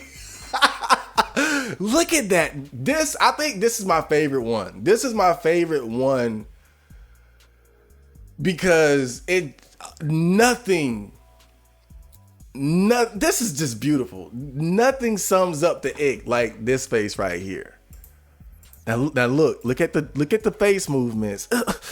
Disgust right there, and see right there. Oh my god, that's so great. I love that shit. Fake smile, the fakest smile. Now look at that smile. Look at that. Now, isn't that a guy you want to hang out with? Look at that. That's a man you can trust. That's a man that will watch your dog. That's a man you can leave your kids around. That's a man that goes to the grocery store parking lot and sees the stray carts and then puts them back in place. That's the guy that puts his cart back into the rack every time. That's a guy that opens the door for little old ladies, all that. But look at this.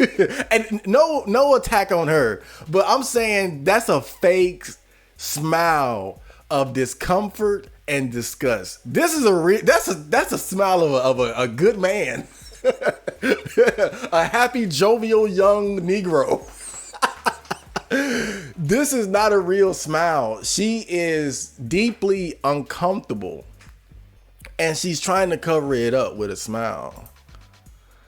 You know, but she has gathered herself, and because she's not trying to let it leak. So you see how quickly she was able to fix her face, and now she's back to like, okay, well, how do I respond to this? Oh, my bad. But she still has that look back. And see, right now the wheels are turning. You saw how she was able to fix her face temporarily, and then she went back to the look of disgust. Right now, she's trying to figure out, okay, how do I let this guy off easy? Let's just increase the speed. All right. I'm all right. Okay, Chad, let me hear it. Do you find me attractive? Look at all that. You all right? You all right? And so, bold face lie. Look at that. Look at the. I'm lying. I'm lying. No, I find you disgusting. I would never. And so I know she's lying. I know she's bullshitting. So I press a little bit here. I press just a little bit, just enough. So let's watch this. I'm all right. Yeah, so that's what she said. Just all right. I can. Well, so that's bad though, right? It's all right. It could be worse. It could be worse. So that's like a no. It's like a. Would you have sex? Would you have sex with me? Pineapple. You wouldn't have sex with him. No. No. There we that's go. it. That we know then. See, Easy's 2 kids on here. So I could tell that she was bullshitting. So I had to press a little bit. You know, I didn't want to come across as being too vulgar. But I thought it was necessary. You know, I thought it was necessary given the fact that she was bullshitting me, right? And giving me the UI. And so, but look, the reason why I had to do that, I had to ask, would you have sex with me? It's because she would have let me sit there and humiliate myself more than I already did. She would have sat there and let me talk to her and this and that, just to, oh, look at the weird guy trying to talk to me. She would have let me just sit there and talk for a while and then pineapple me anyway. And so I had to get right down to brass tacks. I'm probably not even saying that right. doggy dog world. But I had to get down to what it was, you know. Yeah, So that's what she said. Just all right. I can. Well, so that's bad though, right? It's all right. It could be worse. It could be worse. Yeah. So that's like a no. It's like a. It's like what the, and see, she's bullshitting me. Yes, it's a no. So I gotta get it out of her. Would you have sex? Would you have sex? No. Look at Melli's reaction. Oh god, she's like, oh my god. Pineapple. Boom. You wouldn't have sex with him. No. So that's it. That we know. That's it. We know. See, Easy's 2 kids on here. Man, but that was great. That was great. Just for the reaction, how she reacted to being asked like that, dude. All jokes aside,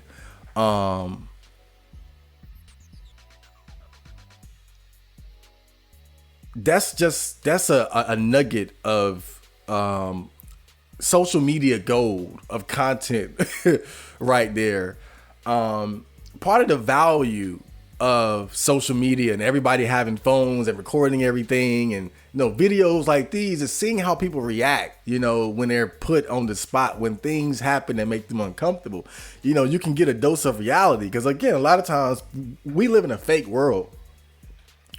We live in a fake world where people, when put on the spot like that, you know, well, really a lot of times they don't even have to deal with that.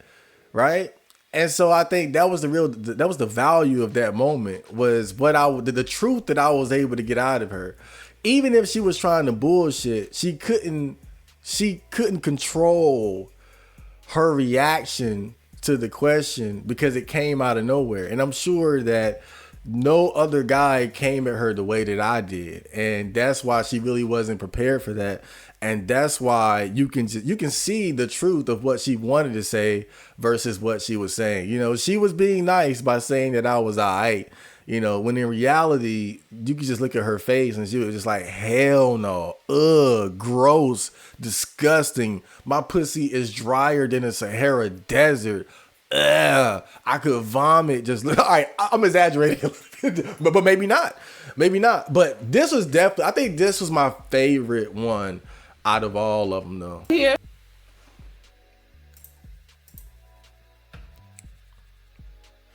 Let me make sure everything is still. I have chat. Okay.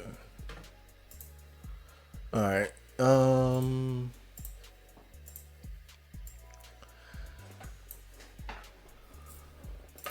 Yeah. So here's another one. Yeah. No. Melli always has the best hairstyles. All right, let's see. Chad Marco, hello. Hey, what's up? What's up? Hello, people. Pineapple. Yep. Agreed. Yep. Agreed. Yeah. I have no idea what I did wrong there. I remember this girl though. She was like the stoner chick, and it came out after her appearance that she was the one I was talking about that was like dating the C-list rapper dude. But again, just a good example of girls that most of the guys up here didn't really have a chance with to begin with. But I think change the vibe. All right, let's see. Where did I go wrong here? Chad Marco, hello. I mean, I kind of have an idea, but I was in there for a second. Hey! What's up? I got it. What's up? Melli looks intrigued. What's up? Hello, people! Pineapple. You know what? I think I know what it was. She got a good look at me and was like, nah. I think that's really what I think most people would say, okay, you were being weird. Hello, people. But is that really a big deal? You know, Melli would always bring that up, how loud I was, how I would come on, hello, hey, right? But I think really that was more so just, she high as fuck, too. But I think that was more so just like, ew, ugh, no. On to the next.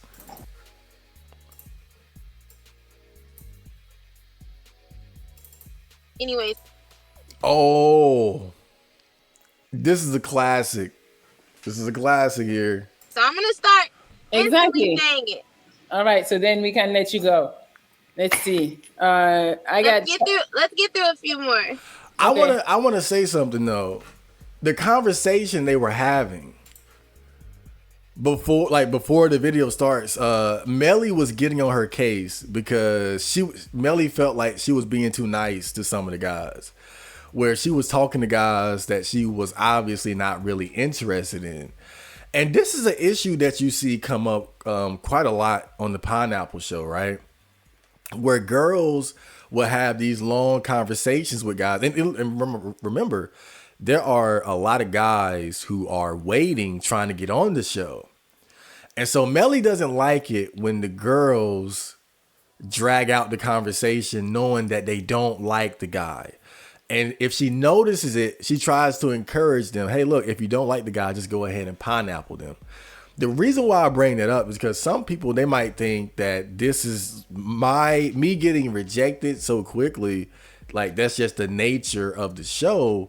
But not a lot. Most guys, like most of the girls, they're not that brutal. Most of the girls, they will give you a chance. Even if you look dusty and weird and shit, they'll give you a chance. That's why I thought my rejections were particularly noteworthy, because a lot of the girls, you know, they're nice. They don't, you know, they're not all savages. They don't want the guy to feel bad. So they'll at least give him a chance to shoot their shot and spit something to him, even if they already know off the rip they don't like him. You know, I just think that's important to bring up because some people might think that, oh, that's just what all the girls do. Nah, like now some of the girls are crazy. Oh, they don't. Some of the girls don't play. But nah, man, like I'm uniquely unattractive. Anyway, so I'm gonna start exactly saying it. All right, so then we can let you go. Let's see. Let's get through a few more. Okay, hi Chad. No. Hello. Oh, this was after I had cut my hair down. It's grown longer now, but yeah, I actually recently cut my hair down, and that was my short baby dread phase. Hello, Jasmine. Hi, Jasmine. Chad. Oh, hello, Jasmine. Hello. Hello. Jasmine. No. Hello. By this point, Melli had seen me enough times to where she knew how I would come on. She knew I was gonna, hello, hello. And so that's why she said that, because she knew I was fucking insane. Oh. Hello. Jasmine. Now, I know what you're thinking. Why the hell did you scream Jasmine? I was excited. I love people. And I was just excited being on the show. I always get excited when I get up there, and so that was just me. I guess you could say offloading some of the excitement out into the ether so I could relax a bit. Hi, Jasmine. So Jasmine, and then look at her face. All right, now you might be wondering, why did I say it like that, Jasmine? So again, I was excited, and I don't talk to girls ever, right? And so the best way I can describe what I was feeling and why I said it like that, it was like, whoa, I'm talking to a real girl. It's like if you see an exotic animal for the first time, like a kangaroo. It's like, whoa, right? That's kind of how I felt. It was like, whoa. I said it like that in appreciation for the wonder and joy of interacting with the opposite sex, which is basically very rare for me. That's the best way I can describe why the hell I said it like that. And because you can tell by her face, like she was like, what the fuck? Jasmine. Hi, Jasmine. Like, whoa, girl. Chad. Oh, hello, Jasmine. And then I relaxed. I'm back. Hello. Hello. Right there, I think I was expecting her to say something and she didn't. Forgetting that, girls, they look at Melli's fucking face. Look at Melli. She's like, oh my God. Oh man. But yeah, forgetting that, girls expect guys to lead the conversation, So I was just waiting for her to say something, but I think we have the same size teeth. Pineapple. I cannot. I'm so sorry. This is just like, we do. What in the world? What? I don't know. Hey, you gave him the time. He said hello 20 times. I would have been like, pineapple. Melli, no. I just be curious. I think the human psyche is so interesting. So I just be trying to see what the fuck is. Anyway, so I'm gonna start. Exactly. Oh man. All right, so then we can let you go. Let's see. Let's watch it Let's get through a this few one was more. the funniest one. Okay. Hi, Chad. No. Hello. Hello. Jasmine. Hi. Jasmine. I should not have lasted this long. Chad. She's a good one. Oh, hello, Jasmine. Uh-huh. Hello. Hello. I think we have the same size teeth. I wasn't trying to be funny. I wasn't trying to make fun of her. Obviously, I can't. Like, how do you make fun of somebody for the same trait that you have? We both have big ass teeth. I was just making an observation, and I didn't mean it as as a joke. I didn't mean it to none of that. It was just like, oh shit. You know how people be like, oh, you're a Cancer. I'm a Cancer too. You're a Libra. I'm a Libra too. Or we're both from Chicago. Well, that was just me saying like, hey, we both got big ass teeth. Pineapple. And that was it. That was I enough. cannot. I'm so sorry. This is just like, what is in the world? But we do. I don't get it. We do. I can see if I lied. I can say like, come on now. But whatever. Let's go to the next one. Yeah, let me get.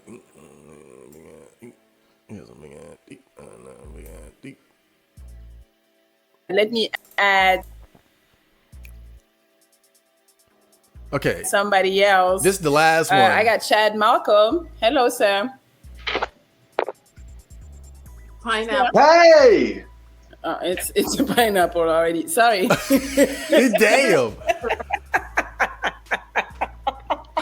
At least she felt kind of bad about it. You can tell, like she put her, the way she put her hands up to her, at least she felt kind of bad. She was like, oh my God. No, like what's happening right now? No, sir. No. Sorry.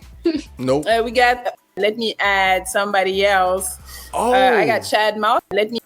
That's No Chill Gil. That's Gilbert Arenas' one of his YouTube channel. Right. He's an ex-basketball player and he has the Gil's Arena podcast.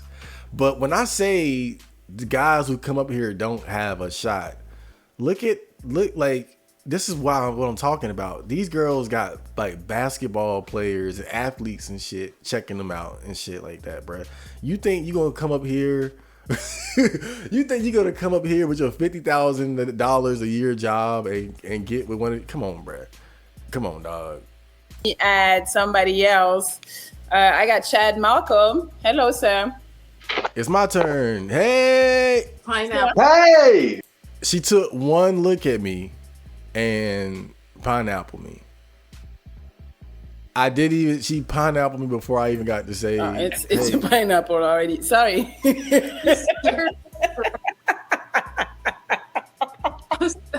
No, like what's happening right now? No, sir. Sorry. We got, let me add. Yeah. So what have we learned? Oh boy. So, obviously, when I go up there, I'm not going up there like most other guys. And, you guys can go check out some of her videos, the Pineapple Show, to see how other guys do. Most guys, they go up there and they say, hey, how you doing?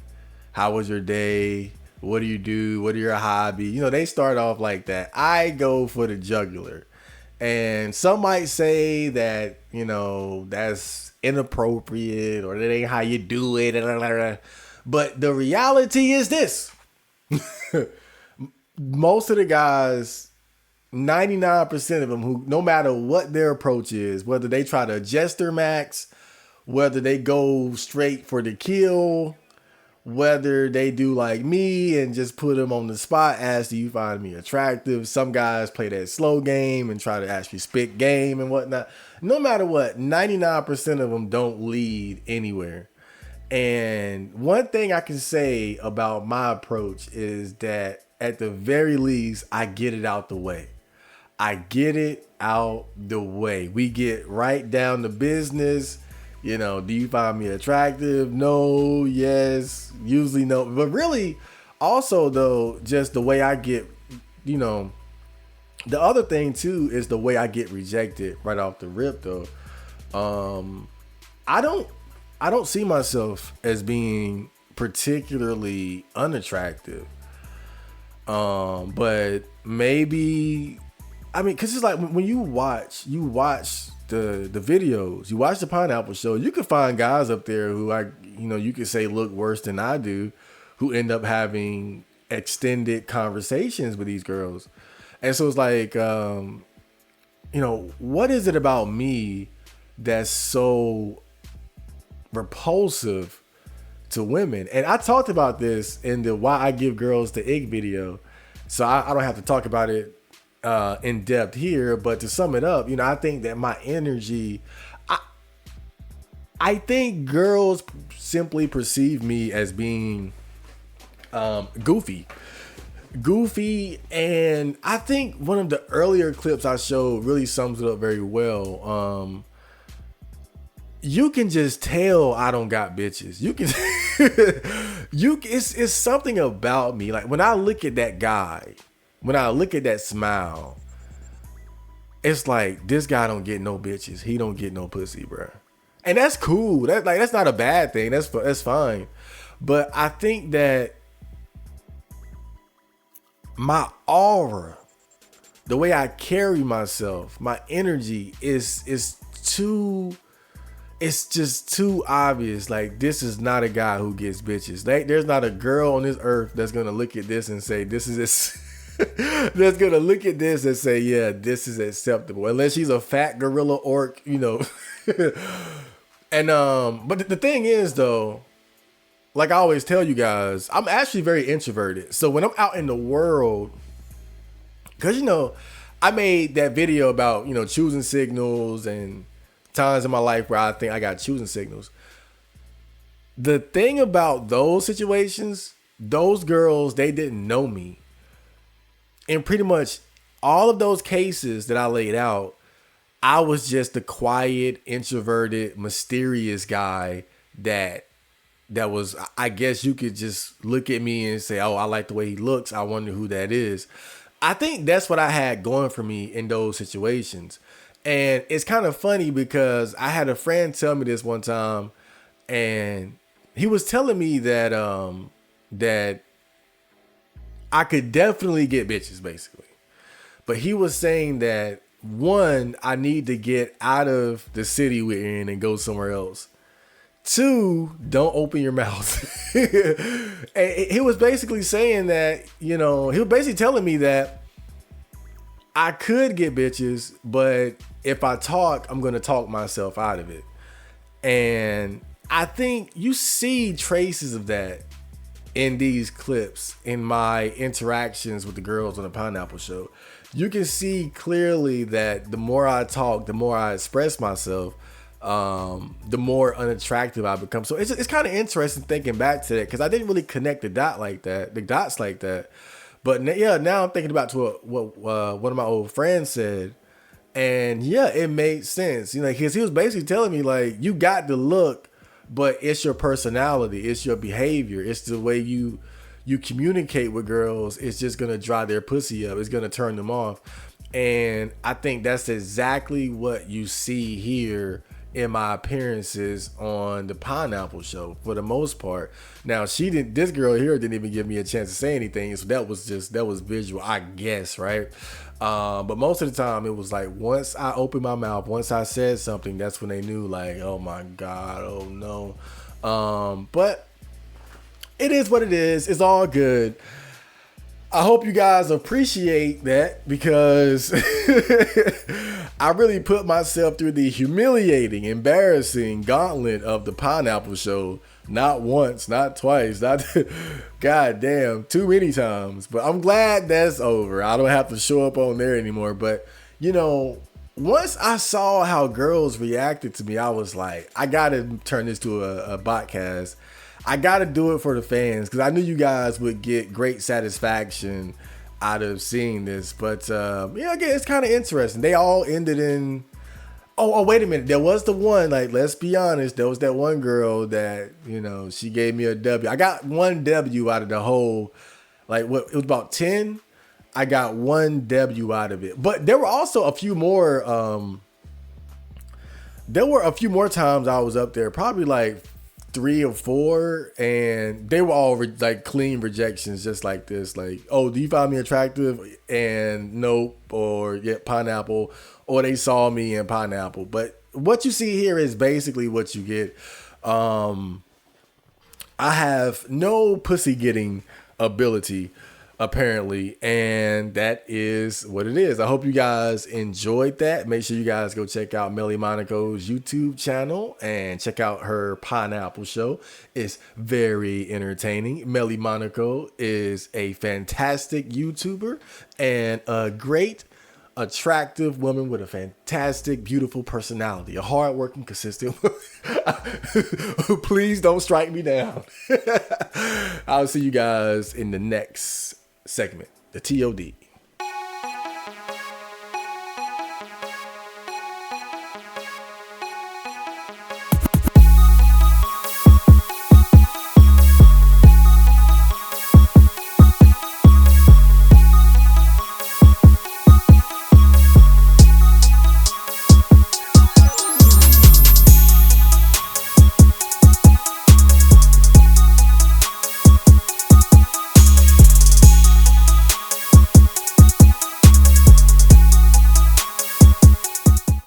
Okay, so welcome back, and now we have the TOD. So this was a thread I found on R9K. So I censored the OP pic. It wasn't anything too explicit, but I'm a little worried. So basically, the OP says, "Is this how women really want to be treated?"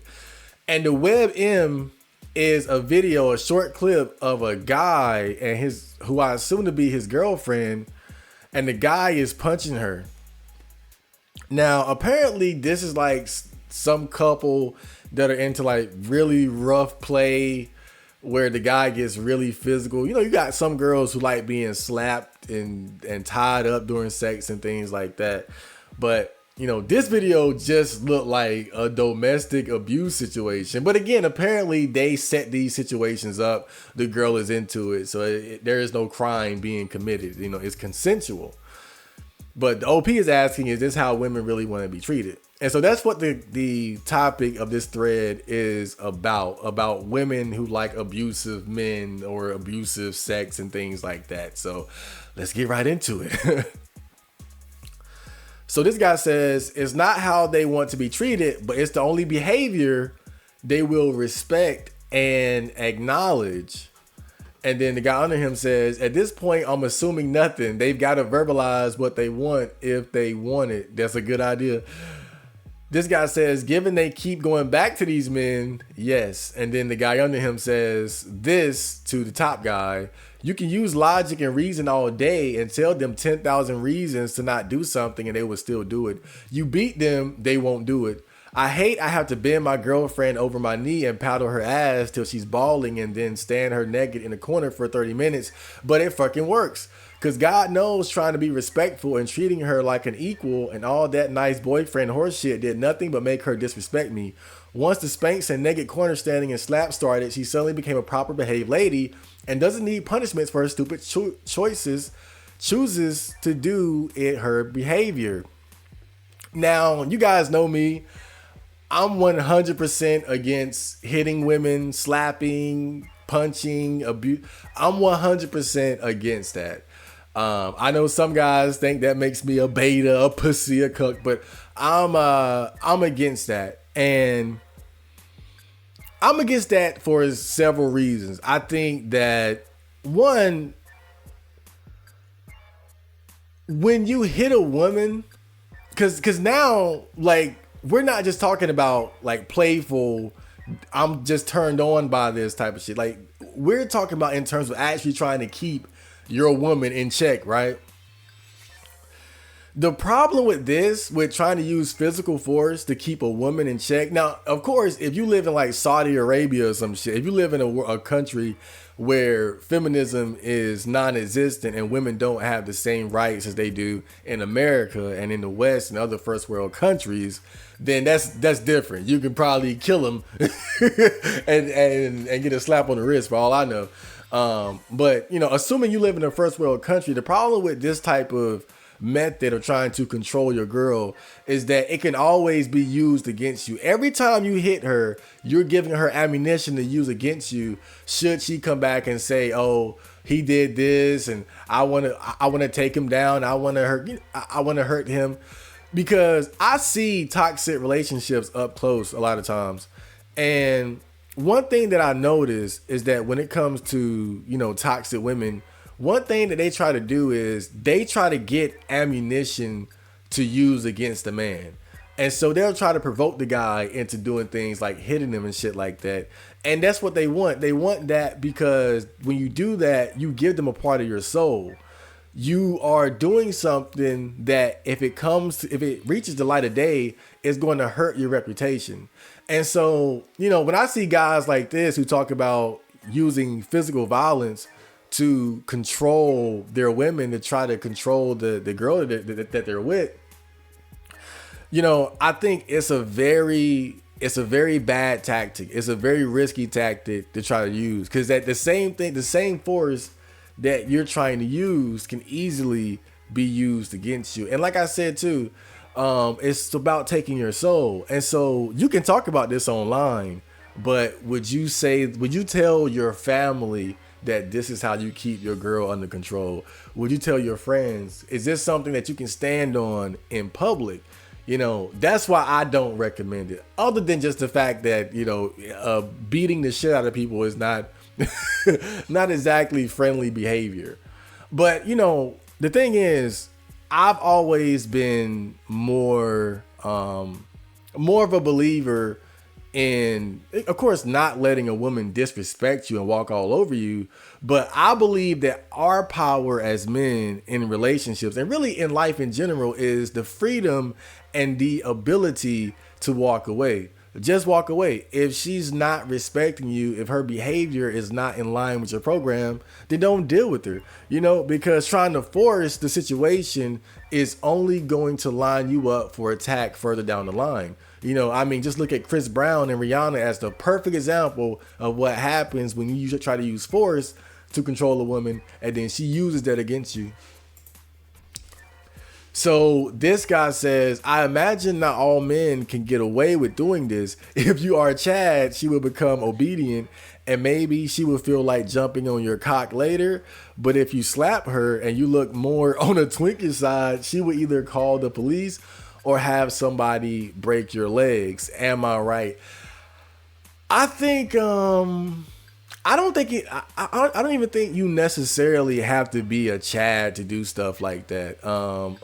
It's more about just what the dynamics of their relationship is, because this type of behavior can be very dark, right? Where you have situations where women are with men that abuse them physically and beat on them, and those women are literally too afraid to leave that guy. They're too afraid to leave their relationship.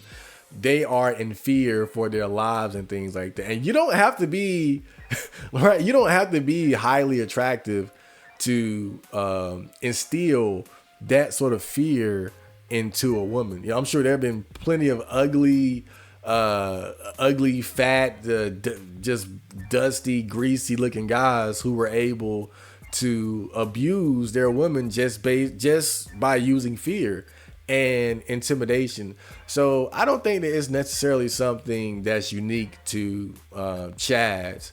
I think that it has more to do with just the mentality of the guy and the mentality of the woman. And if she's weak enough to allow a guy to intimidate her into accepting the abuse.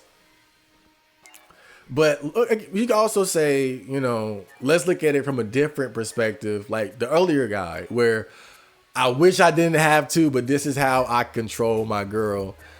Then I would say that might be a situation where, she might need to be strongly attracted to you for that to work. Like, if you're not a complete tyrant, like, I'm gonna kill you if you try to leave. Right? If you're not that guy and you're just trying to use physical violence as a means of correcting her behavior, I think that's when you might need to be more attractive, right? Because you're not really using fear at the utmost of what you could, in terms of how men like that tend to use it, where I'm gonna kill you if you leave me. I'm murder suicide with the kids. Right? It's that level of intimidation and threat and fear that even an ugly guy could use to control a woman. But if you're just trying to use it sporadically to correct her behavior, then you're more likely to have it used against you, unless she has a strong attraction towards you. And so this guy says the only kind of women who want to be treated this way were probably sexually abused as girls. And since their dad was abusive, they're attracted to high aggression dipshit men. And because they don't understand boundaries or have a concept of identity or self, they do stupid shit which pisses off said high aggression dipshit who thinks he's getting easy ass. Another fun fact, when women are sexually abused as children, they undergo puberty earlier.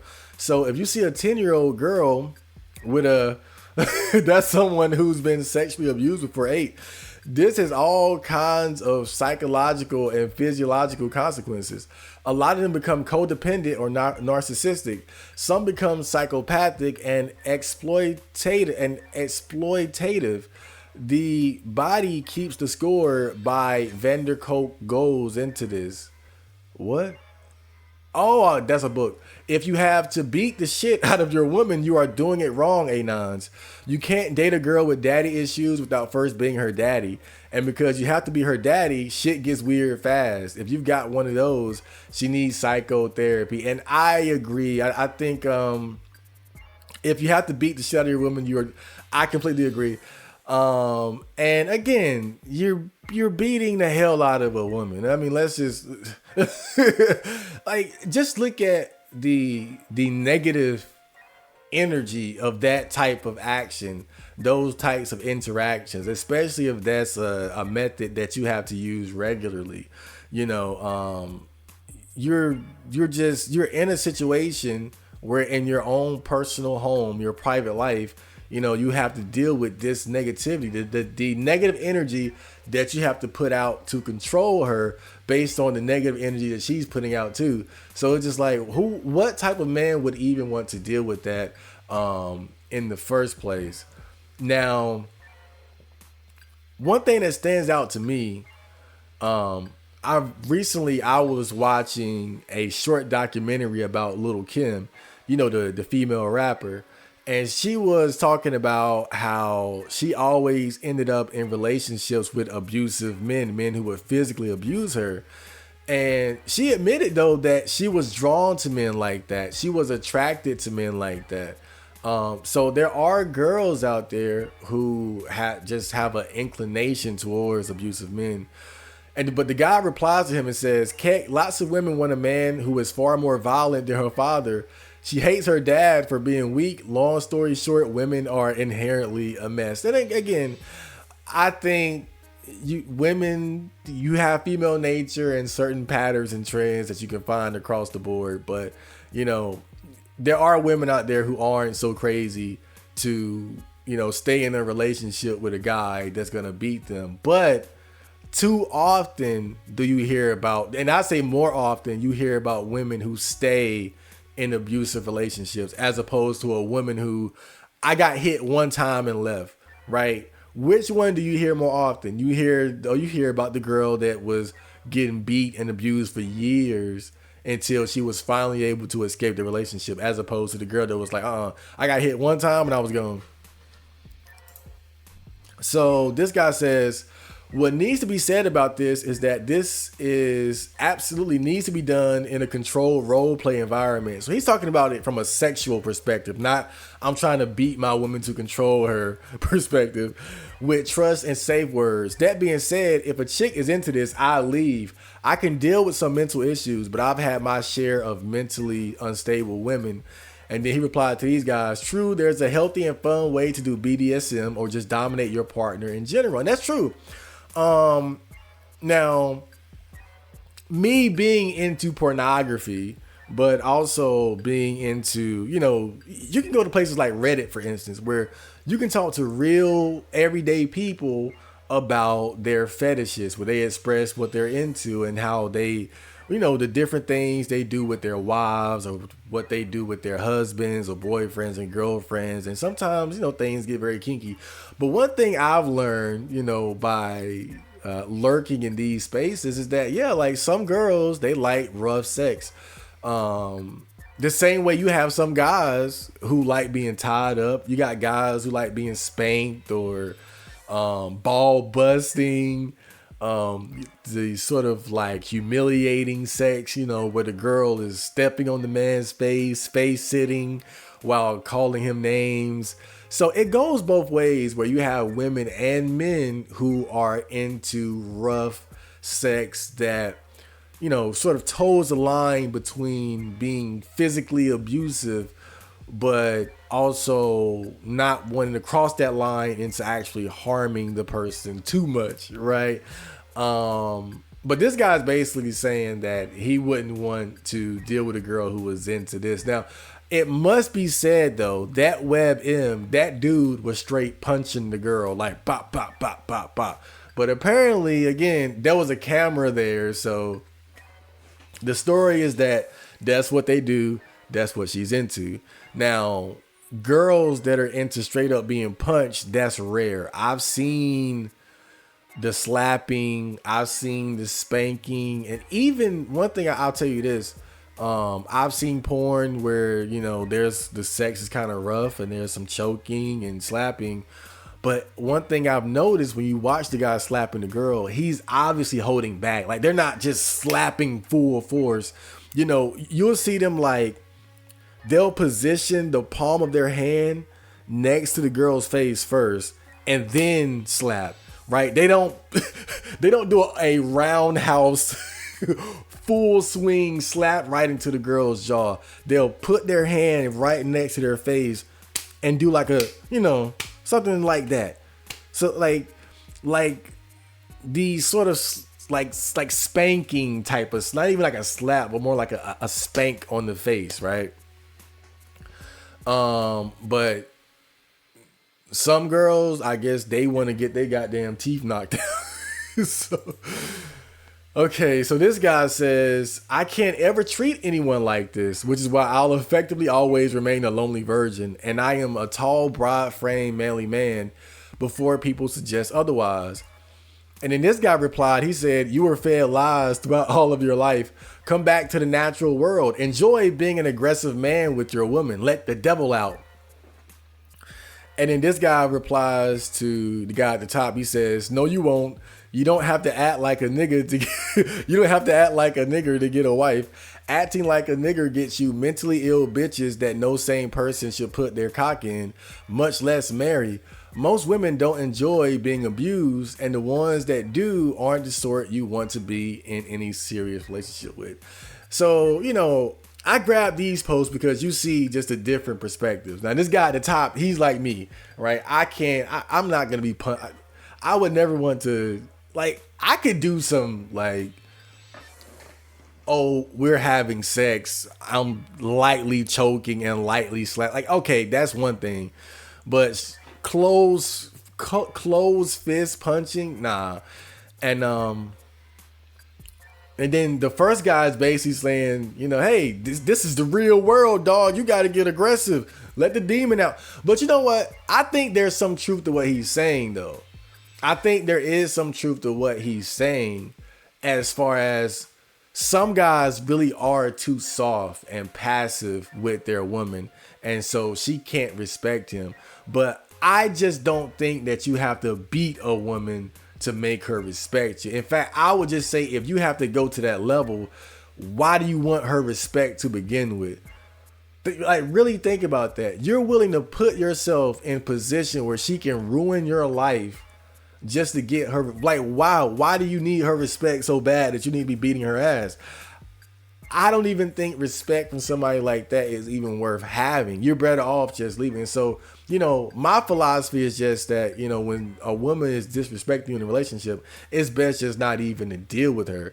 You know, now, not saying that you just walk away at the first sign of disrespect. You know, check her. And I think that's where the quote unquote devil comes into play, where, you know, you can be assertive and set boundaries and let her know what it is and what it's not going to be. But I just don't think it's ever a good idea to try to use physical force in order to make a woman respect you and behave the way that you want her to. So this guy says, Anon, this is consensual sexual role play. You can see her smiling a bit in one moment. This has nothing to do with how women want to be treated outside of the bedroom or in the bedroom unless they tell you to do it. Don't confuse it. Now, this is one of the guys that was saying that, again, this is a couple, they do this, whatever, and fine. But I feel like he's also implying that this has nothing to do with how women want to be treated outside of the bedroom. That's just false. You know, you can find women who will straight up say, I have an attraction to violent men. Criminals gotta have a roughneck. There's a whole song about that. You know, there are literally women who are drawn to these types of men who are violent, and not just in the sense of a sexual role playing type of way. The type of man that would go upside their head and slap them and beat them, black eyes and busted lips. Like, there are women who are literally into that in a disturbing way. So that's real shit. And so this guy says, I'm active on ERP forums We have a few female users. They are easy to tell apart from the troons. That's code for trannies. By and large, the male role players prefer romance, breeding, and an equal mix of smut and story. The girls generally want nothing but rape, more rape, violence, Riona, rape, and again rape. The kinkiest male role players are often able to be flexible with their interests since they acknowledge it's fun to compromise. The females will not budge unless you are going to literally murder their character, bisect them, and feed them to your dog. I will never forget how one of the more brutal people I've met told me how even he was turned off by one of the female role players because she wanted him to shove broken glass into her character's pussy, rip it out of her lacerated labia, and then slit her throat with the shards and feed her the rest. This is verbatim what she wanted, and she told him they wouldn't be able to roleplay anymore unless he did specifically this. Even with the less depraved females, they don't ERP in a standard way. It's mostly flirting, sending up ideas, but never playing them out. They want to be attracted to the person behind the character, not just the profile. The one saving grace is that they tend to have very interesting and well-defined OCs, but that's very rare. One time I met a girl who liked to roleplay as low punny Pokemon, but she will also regularly post pictures of her actual face on her ERP account. One of the first things she asked me when I expressed interest in roleplaying with her was if she would kill me in real life if we met. What the fuck? Oh boy, so this guy is in the, they have the whole ERP or role playing groups online where people role play different sexual scenarios with each other. I've never really been heavy into that. I'm more into just looking at straight up porn, but that's me. But yeah, this guy is basically saying that from his interactions with the women in these forums, in these spaces, a lot of them are into very violent, I mean really just the darkest fucked up type of sex, and you can't even really call it like abuse and goddamn broken glass in the vagina. But I'm not really surprised because I know what he's talking about. Like, this is something that's known that, as weird as it might sound, there are quite a few women who have like rape fantasies and fantasies of like very rough sex and being tied up, and some of them just, they go to the extent of wanting to have like fingers cut off and oh man, like, do I have to talk about it? Like, we all know what's up. We all know what's up. There's one girl in the porn industry, I forgot her name, it's like Caitlyn something, but like I can tell like she's one of them. Like, she has her surface level porn, but if you look at like the stuff that she keeps like under the bed, so to speak, like she's really nasty. Like she wants the guy, like she's the girl that's like slap me harder, punch me, like, and she'll start punching herself like she's fucking nuts. So this guy says, I would consider myself naturally inclined towards submission, certainly. And I think this is a girl actually. And I find it much more relaxing and comfortable as it feels right, thus it is more enjoyable. Abuse is entirely different, however. Being dominated and being degraded aren't synonymous in my mind. I would like to be able to respect the man I am with and feel comfortable being submissive to him, but I would only be able to feel that way if I trusted him not to abuse that.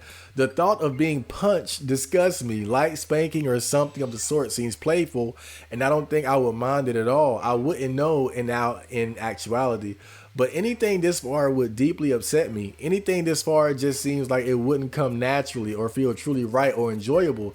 Again, mild slapping or spanking might be exciting, but anything severe or long lasting is just off-putting and upsetting. I don't want to be treated that way. I want to feel reassured and loved and comfortable, and that is not the way I imagine someone showing me love or reassurance. So this is a normal, level-headed girl where she knows what her nature is as a woman in terms of wanting to be the submissive one during sex. And she doesn't mind the guy taking his liberties with her in the bedroom, and taking control, and even being a little rough. But the way she explains it, it makes sense looking at it from the perspective of someone who's submissive but isn't also just insane to the point of wanting to be literally abused. And what she's saying is she basically likes the man to take control and to do what he wants, but within reason. And in order to put herself in the proper headspace to allow that, she has to trust the guy. It has to be someone that she respects. It's kind of like, just look at it from a different perspective outside of the bedroom. Look at it in terms of like team sports or something like that, where whether it's football, soccer, basketball, you might have someone who acts as the team leader. That guy that'll get the last possession, the guy that will make the last shot. In order to be trusted with that kind of role, people have to believe in you. They have to know you. They have to respect you. Because in situations like that, you have everybody else on the team basically saying that we're going to take a step back so you can take over the game. And there's only something that's possible when there's understanding and there's respect for the person that's taking over. And that's basically what she's saying, is that she has to feel that way towards the guy, where I know I can follow your lead. I can submit to you, and you're not going to take advantage of that. You're not going to cross that line into actually hurting me and making me uncomfortable. I can trust you to take the lead. I can trust you to satisfy me, even if that means you being a little rough. And so this guy says, beating a woman looks fun. R9K, everyone. This guy says, this is the last one. I know it's a meme to say strong, independent woman, but if I were to have a wife, I would unironically want a woman like that. And no, I'm not talking about the loony feminist kind. Women like Pick related cannot think for themselves. They are completely helpless on living life on their own, and they need a man to protect them. The issue is, however, these women confuse kindness and weakness and abuse as strength. And this ironically backfires their entire plan of finding a protector, yet they will never identify the problem or do anything about it. They will continue on living the fantasy that they can tame a wild beast, when in reality they will only get themselves hurt. These women are incapable of recognizing their own emotional flaws. And this makes me think back to, one of the earlier posts where the guy was talking about, again, using physical abuse as a method of control. And, I also brought up how some guys take it to the extreme, and it comes to a point where they'll use they'll really kill the woman if she tries to leave them and things like that. And that's basically what this guy is talking about, how, sometimes a woman's attraction to these types of men can lead them to someone that can seriously hurt them. You always hear stories about men killing their wives, and sometimes even killing their children. It's like I was just recently looking up the Chris Benoit story, the wrestler who killed his wife and son and then killed himself. Now, a lot of evidence points to the fact that he had brain damage, and that could have contributed to the what happened, the murder-suicide. But they were having troubles in their marriage for years, even before that. And their relationship, by all their friends and family, was already known to be abusive, verbally, emotionally, physically, and I'm just saying that's an unfortunate example of what can happen when a woman ends up with that type of guy, that will go to that extreme. Now, again, just to put it, in Chris Benoit's case, you always got to throw in, the brain damage and all that. But still, even without the brain damage, who knows if that was just his natural temperament, because it's not unheard of for men to do things like that. But he continues, feminism has become a joke in today's world because of SJW bullshit, but actual worthy teachings of feminism are respectable. The career women who won't take shit from abusive men Only weak men fear strong women because weak men are tyrants and strong women would stand up for themselves. These are the women who have high quality traits such as intelligence, courage, and kindness. These are the women who can think and take care of themselves. As an older man, I found my father's tyrannical actions towards me and my family disgraceful, while finding my mother's strong attitude inspiring. Many women would tremble and just submit, but she didn't. As a kid, I wish she would just do what my dad says, even if his actions were wrong, because I was afraid of her getting physically hurt. I took abuse from my dad in fear that if I rebelled, he would take his anger on my mother. So that's a pretty interesting perspective there, because and really, in a lot of ways, I feel the same way. When you see the type of woman, like I said earlier, that you hit her one time, that's it. I think that's the best way to be, because one time turns into two, and two turns into four, and then four turns into eight, And I just think in life, you got to have very little tolerance for high levels of disrespect. And I think that in the case of a relationship, being with a woman being in a relationship with an abusive man, that's very serious, because it's not just you. It's not just about the woman. You see how this guy in his situation, he also lived in fear because of the man that his mother was with, and so the abuse of the mother can oftentimes, trickle down into abuse of the children.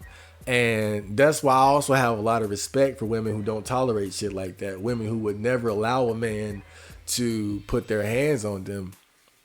But at the same time, I understand it can be scary being in that situation.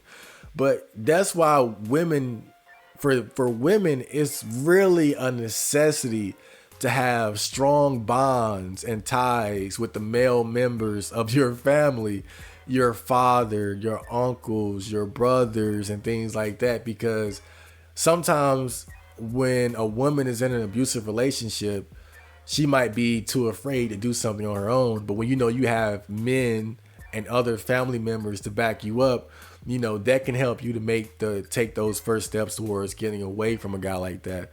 But again, this whole conversation just has different layers to it, because you have some guys like myself who would never justify or suggest hitting or physically abusing women in order to control them. You have some guys who say, man, fuck it, if I got to. But then on the darkest end of that spectrum, you have the guys that are real tyrants with it, where they are the bad guy. They are the toxic entity in the relationship. And they so desperately want to control and keep the woman that they'll use violence in order to do so. And then of course there's the whole sex and kink aspect of it, where some women are just into rough, kinky sex, and the guy will oblige, even though he might just be a good, mild-mannered, trustworthy guy.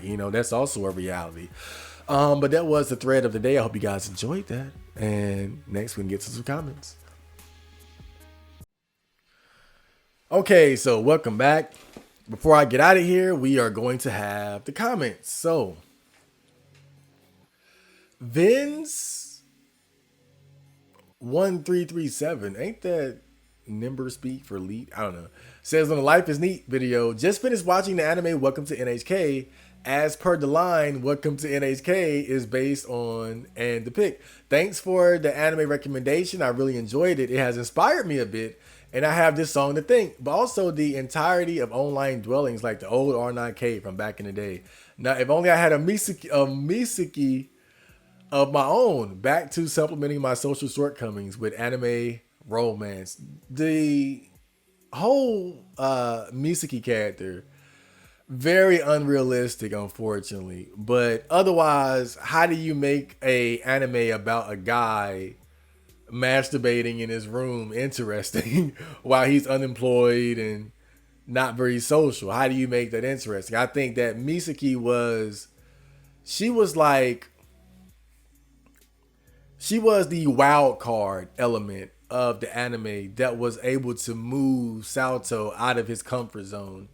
And of course, I think that a lot of guys who might resonate with Salto as a character and his situation, I think oftentimes we probably fantasize or have thought about what if we had a woman in our lives or a girl in our lives. And, even as a neat, that would make your daily adventures, if you want to call it that, more exciting, right? Especially a girl that's trying to help you out of your situation.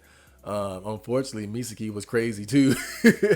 But that's the aspect of it that I think is the most unrealistic, but also understandable in terms of just trying to make it more spicy, So user PY8KJ5VE4Y says, what show is this on the red comment beat? The red comment is what they called Char, who was a mobile suit pilot in the Gundam series. So it's from Gundam. That was his nickname, the Red Comet, because the grunt units on the side of Zeon, which were the bad guys, they were these green mechs called Zakus. But Char, he had a red Zaku that was extremely fast. He had like a different elite model Zaku that was red. So they called him the Red Comet. And that's what the beat is named after. His nickname, the Red Comet, because he had the red Zaku. But it's from Mobile Suit Gundam. So on the Make Babies cult video, Pumpkin says, I know a lot of wealthy people want everyone to have kids. They're just wanting more worker slaves for the future. When our generation gets old and geriatric, there will be lower numbers of physically fit young people to fulfill all the jobs that the wealthy corporation owners need. So they want all the poor people to have kids so their kids will be enslaved by the same corporations generation after generation.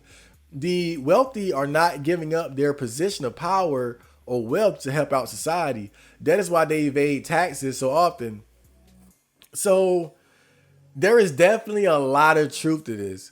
And I don't know if I brought this up in the past, on the video, but if you look at history, there have, throughout, in different times in history, governments have tried to tax bachelors for this exact reason.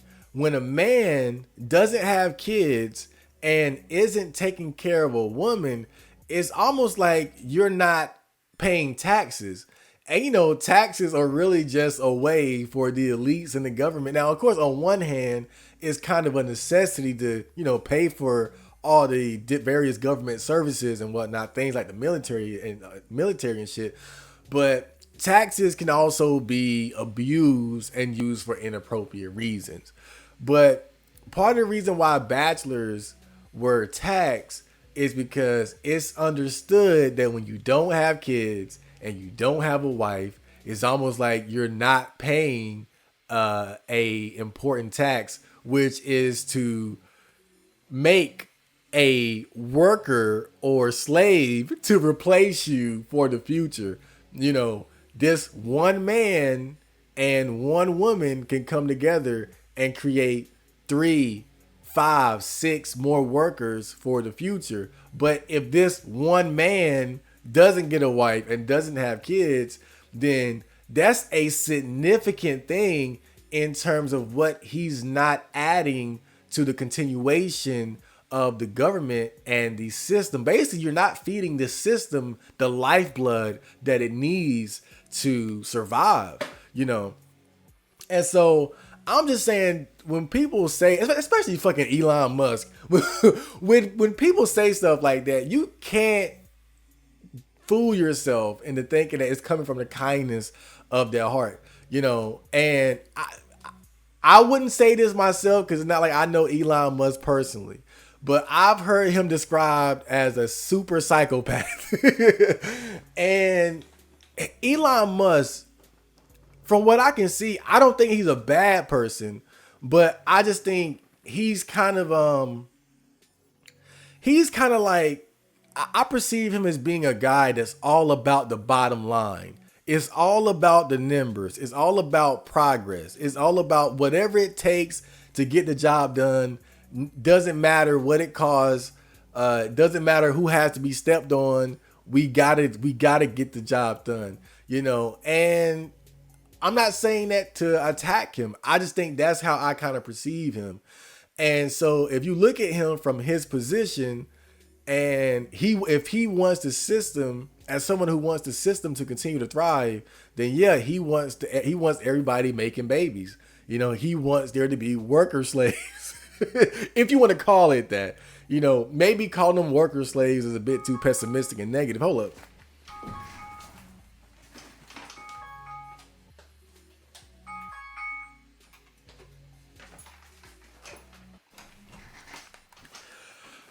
My alarm went off.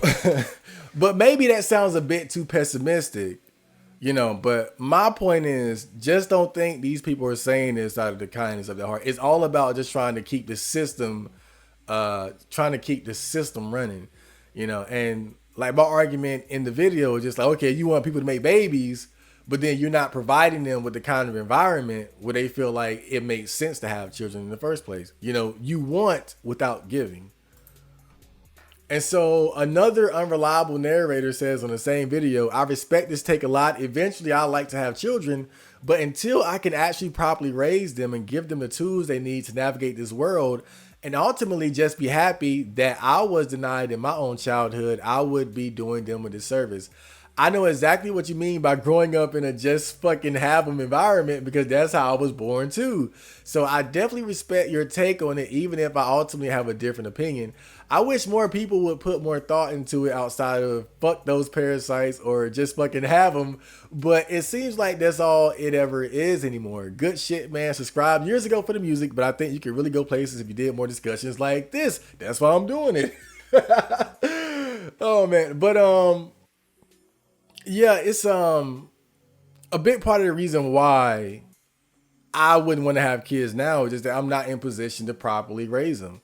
I don't want to just have kids in any kind of old situation. It's like when I look at people in third world countries, the way they live, just in conditions we couldn't even imagine. Some of them struggle to get water consistently. Some of them are not in position to bathe every day, to have basic hygiene products. I've seen videos of people in India like literally eating cow dung, right? And now apparently some of that is cultural, but I would imagine they wouldn't come to America doing stuff like that. But I digress. But I look at some of these people in these third world countries and I'm like, what possesses a person to say, I need to have kids in this situation? I'm sitting here, I don't have a pot to piss in, but I'm going to reproduce. Like, it just doesn't make sense to me. And in the video, I mentioned how data shows that more intelligent people tend to have less children, if any at all. And I think, it makes sense because it's just straight up dumb to have kids to take on a responsibility that you're not prepared to take care of. It's like when you watch those videos, you ever seen those videos, those gym fails where guys are in a gym lifting way more weight than they're really capable of lifting? It's kind of similar, right? It would be stupid for me to go to the gym and rack up 300 pounds on the barbell and think I'm about to bench press that shit, right? Like, I'm trying to work myself up to 225, but I'm doing it step by step by step, right? I'm putting, I think right now I'm probably at, I don't know, maybe like 160, something like that. But I'm doing it step by step. I'm adding a little weight here and there so that I can get my body ready to lift up to 225. I would never go to the way people have kids. The way people have kids now, whether in the first world or the third world, some of these dumb motherfuckers, yes, you dumb motherfuckers, it's the equivalent of me going to the gym right now and racking up 300 pounds and then thinking I'm about to lift that shit. And that shit caved my goddamn chest in. It's like trying to lift 300 pounds suddenly with no spotter, no straps. All alone, 4 a.m. in the gym. It's absolute foolishness, man. So on the "Is there something wrong with the dope virgins" video, Big Hit Dharmaka says, "I think some people only see the violent psychopathic side of adult virgins only after they themselves have pushed them to that edge. It doesn't happen overnight. Most male virgins, myself included, feel that it's our fault for the lack of relationship opportunities, be it sex or whatnot. But the latter view you as some weird, exoteric, bizarre character all because you couldn't get some or never really cared to. But it really depends on how much value you give relationships and sex. But the latter view you as some weird, esoteric, bizarre character all because you can get some." And you know, the thing that always trips me out is just when I think of the crazy motherfuckers that I know that have gotten laid. That's why this whole discussion always gets to me somewhat, because and there's just one guy, I can't even lie. I got one friend in particular. I'm not going to name him, of course. We don't really hang out like that. But this guy is the craziest motherfucker I know. And he got like 3 kids. And it's just so weird to me how somebody would look at me as being more abnormal than him when, I mean, this guy is whoa. But it just goes to show the level of importance that we place on a milestone like losing your virginity and engaging in relationships and sex. Like you said, it really depends on how much value you give relationships and sex. But you know, I would argue most adult virgins are harmless, you know, but you do have, I did a good job with that thumbnail, goddamn. But, you know, you have those extreme cases like Elliot Rodgers and whatnot, and they definitely give virgin males a bad rep. Not like we didn't have one already. PlayStation Games All Day says on the Make Babies Code video, "Don't repeat the cycle. Most of us weren't meant to be born. Having kids doesn't just burden adults, but the kids that are born into a world that doesn't value them. You're just going to repeat the wage slave cycle." And that's exactly what I want to avoid. You know, I don't want to have kids and then I don't have something to pass down to them. You know, because the fact is, we live in a competitive world. See, it's easy for someone like Elon Musk or some of these other wealthy people to say just have kids, make babies, but their kids are coming into the world with a distinct advantage over the kids that me and you would have as average people. Their kids are going to the best schools, eating the best foods, are going to be raised in gated communities, the best environments. They're going to get the best education, you know, and they're not going to be fed a bunch of bull crap. It's like, I heard that Steve Jobs didn't allow his kids to have an iPhone or something like that, or tablets. So the guy that made the product that everybody else is just giving their toddlers and kids would never allow his, because he know that's stupid. He know that's not right, you know? And yeah, I guess that's not his fault, but you know what I'm saying is the wealthy and the elites, they have a completely different program that they have their kids in order to guarantee their success in life. And never mind the job opportunities. You know, Elon Musk, his children are never going to have to want for a job. Just go to daddy. And there's nothing wrong with that. Nepotism isn't a bad thing. It's a privilege, you know? And so I'm just like, we live in this competitive environment. Why the hell would I want to have kids knowing that my children are going to be behind? My children are going to be behind by miles compared to kids raised in a middle class environment or an upper class environment. I'm not saying you got to be rich to have kids, but for me personally, I think that you got to be above paycheck to paycheck. If you live in paycheck to paycheck, I don't think you make enough money to where having kids makes it. But it's not my choice to make. Whatever. You can be homeless, fentanyl addict, and have 10 kids. I don't give a fuck. It's not my choice. That's just my suggestion. I suggest you don't have kids when you're a homeless fentanyl addict, but that's just me. Black Cell Neat says, "Yo, Chad, are you an anti-natalist?" And then Redo Direct says, "Anti-natalist, fucking legacy." That's from the Wizard, the Wizard song. But I don't consider myself an anti-natalist. I think, it just sounds good in a song. But I don't consider myself an anti-natalist because I think anti-natalists are adamant about people not having kids. And that's not really my stance. My thing is more so, I think people should be more conscientious about who they have children with and how capable they are of raising children and providing for them and ensuring that they're going to be raised well and are going to be able to have a good chance to be successful in life. That's my main thing. I'm just against broke dumbasses in the hood, in the projects, in the trailer parks, in third world countries having kids that they can't even take care of, that they can barely take care of themselves. You live in miserable conditions and you're reproducing.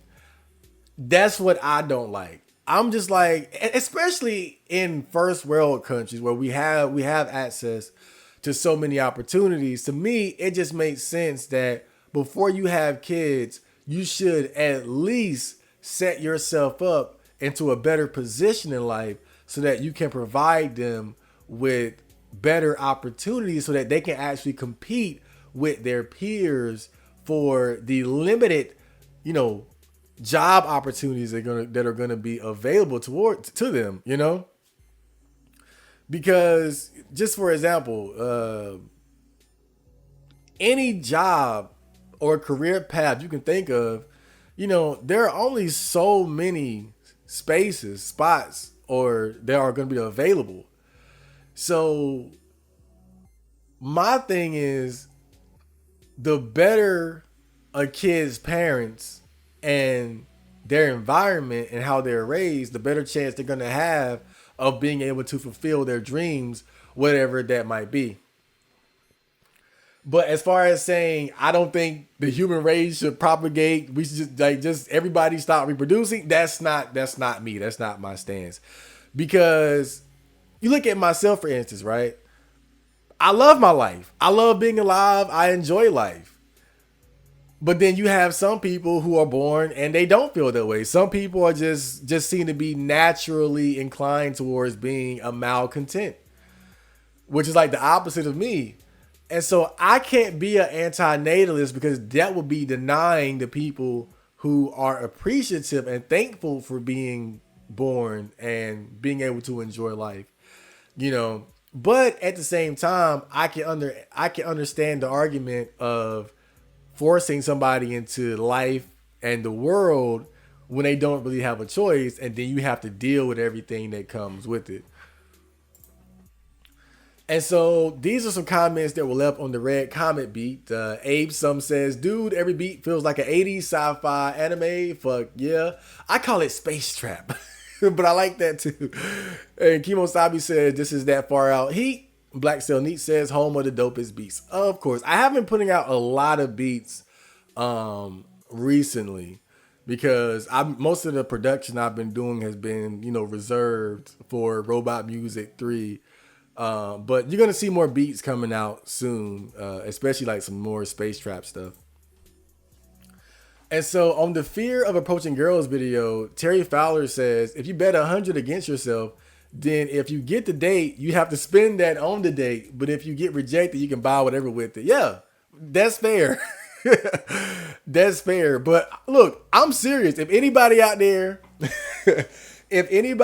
wants to call my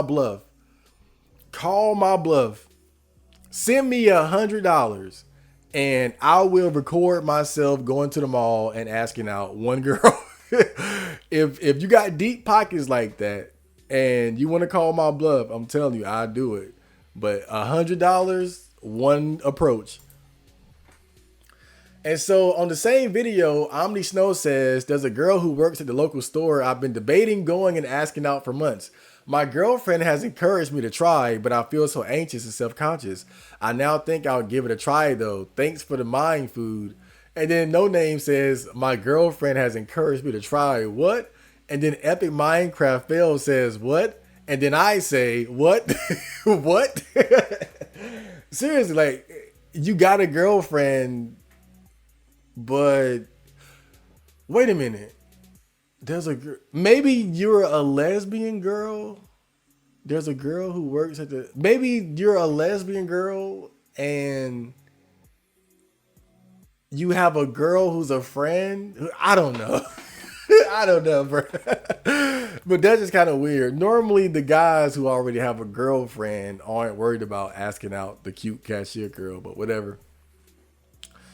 So Around the Best says on the same video, just approach the girl who looks at you like you're a piece of furniture, bro. It's literally pointless to approach women who aren't into me. For the most part, yeah. I mean, it's you like I said, you got like a 99% chance of rejection. And then Omni Snow says the answer is always no until you ask. I think Omni Snow might be a girl. That's something that, you know, a girl would say, or a blue pilled number. But you know what? It's true. It's true. The answer is always no until you ask. I'm not trying to discourage guys from approaching girls and whatnot. I'm just laying out the facts.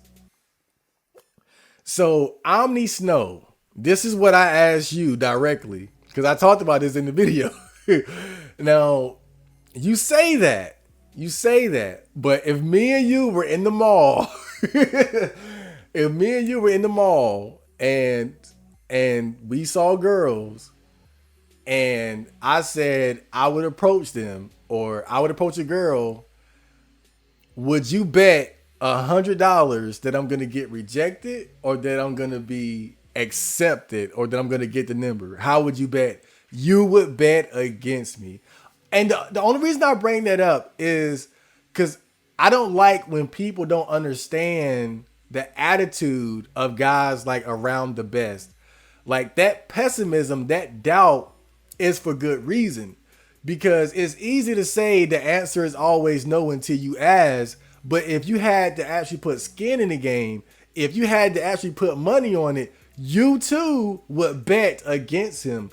Because you know that more than likely he's going to get rejected. And so Hellbreaker says, LMAO, why would I ever be afraid of someone so much weaker than me? LMAO, oh. And then Ghostface 10 says, a lot of fears aren't rational. Well, you know, I think the whole thing about fear of approaching girls and talking to girls is not like it's not a fear of physical violence, or you're going to be physically hurt, you know? It's like, if I, for instance, as a muscular, fit, handsome man, if some 5'5" skinny girl attacked me, you know, I wouldn't be afraid. I'd be shocked, but I wouldn't be afraid, because I know that, you know, she can't physically overtake me. She can't beat me in a fight. I wouldn't even have to fight her seriously. You know, I could just restrain her and push her away, right? So it's not about physical violence, or the threat of physical violence. I think, excuse me. Now, in fact, this is a subject that I need to research deeper, because I think the fear that's associated with approaching girls and talking to girls, I think it's very interesting, you know? And I think in a lot of ways, it's more of a social fear. I don't think it's a fear of physical violence and those types of consequences. I think it's a fear of social consequences, to be publicly rejected by a girl and what that can lead to. And I also have a theory that it's kind of a territorial thing, where I think part of the fear comes from the thought or the belief that, you know, that girl might have a boyfriend, or she might already be claimed by another man. So maybe, and again, I'm just theorizing here, but But I think that's part of where that fear stems from, right? That it's not the girl you have to worry about. It's, if her man is right around the corner, if she has a boyfriend or a husband, and what if it gets back to him? I think that's part of it. But again, I think that the fear of approaching women is very interesting and something that I want to research more deeply later on, maybe on another podcast. So Cole McGrath 2619 says on the Why I'm Voting for Donald Trump video, the establishment is really going after Trump. He might be in prison while winning the presidency. Here's the most thug life thing about it. He could then give himself a presidential pardon and get away scot-free. Trump 2024, baby! Yeah, I'm voting for Trump. I don't see any other guy or any other candidate that I see we're voting for. Definitely not Biden. Like I said, everything got worse after Biden became president. I'm not a Trump stan, but that's just what it is. And so Pumpkin says, I don't vote, but if I did, I'd probably vote for Trump as well. Bidenomics screwed me over. My company gave me a 4% raise last year, which did nothing for me when that is less than half of what inflation bursted through. Then Biden forced me to get a vaccine I never wanted. On top of that, I'm going to have to pay for the rest of my life to help other people's debt because of Biden. Yeah, and you look like with the whole immigration thing, the money that's being used to pay for these quote unquote asylum seekers, that's taxpayer money. I think I've heard different numbers, but I think like in New York, everything that's going on with the asylum seekers or illegal immigrants is going to cost taxpayers like $4 billion. So all this shit that's going on. And I also saw that, I'm not sure how true this is. And I'm not even going to talk about it because anytime I talk about needles, I get in trouble. But basically, I saw something that said that we paid for that too. Or you paid for that. I don't pay. I'm broke. But yeah, man. Biden became president and everything got worse. And then Joey IRC says, best analogy I've heard about the Republican Party so far. The Republican Party is like a plane with a suicidal, maniacal pilot at the controls, and they're all cheering him on as he takes the plane into a crash dive heading for a mountain. I mean, what could go wrong? I think in a way, people backing Trump was kind of a act of desperation. The thought of having somebody that was outside of the establishment.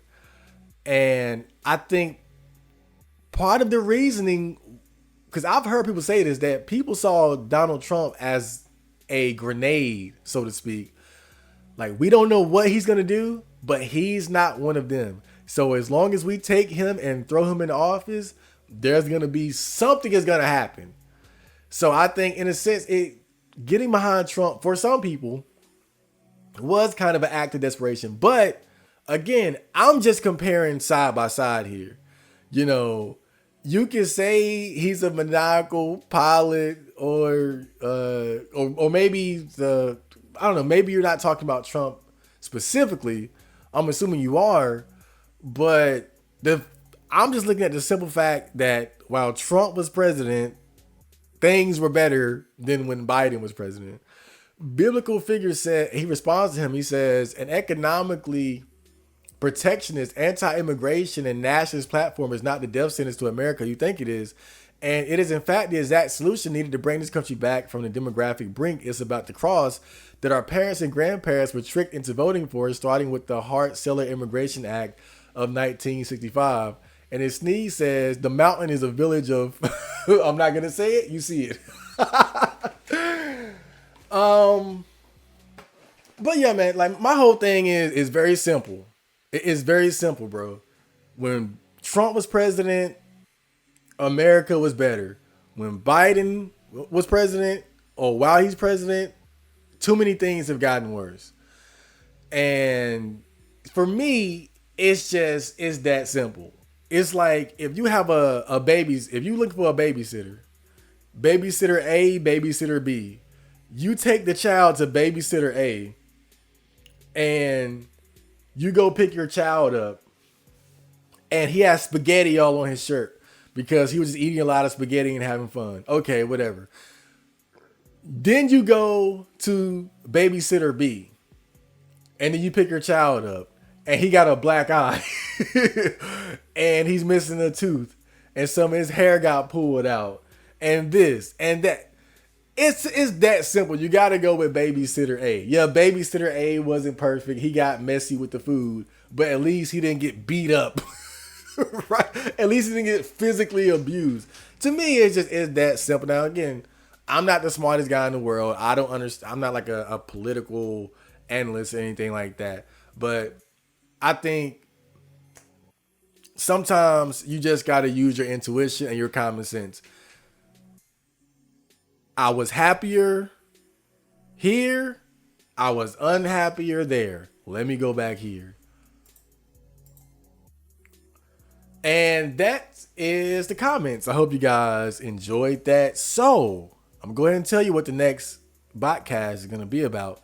The next Botcast is going to be about Coach Red Pill and how he got stuck in the Ukraine after Russia invaded and how he's going missing ever since, but also his interpretation or analysis of the war. So the next episode is going to be very, very interesting. Definitely a must watch. So I will see you guys then, and Johnny.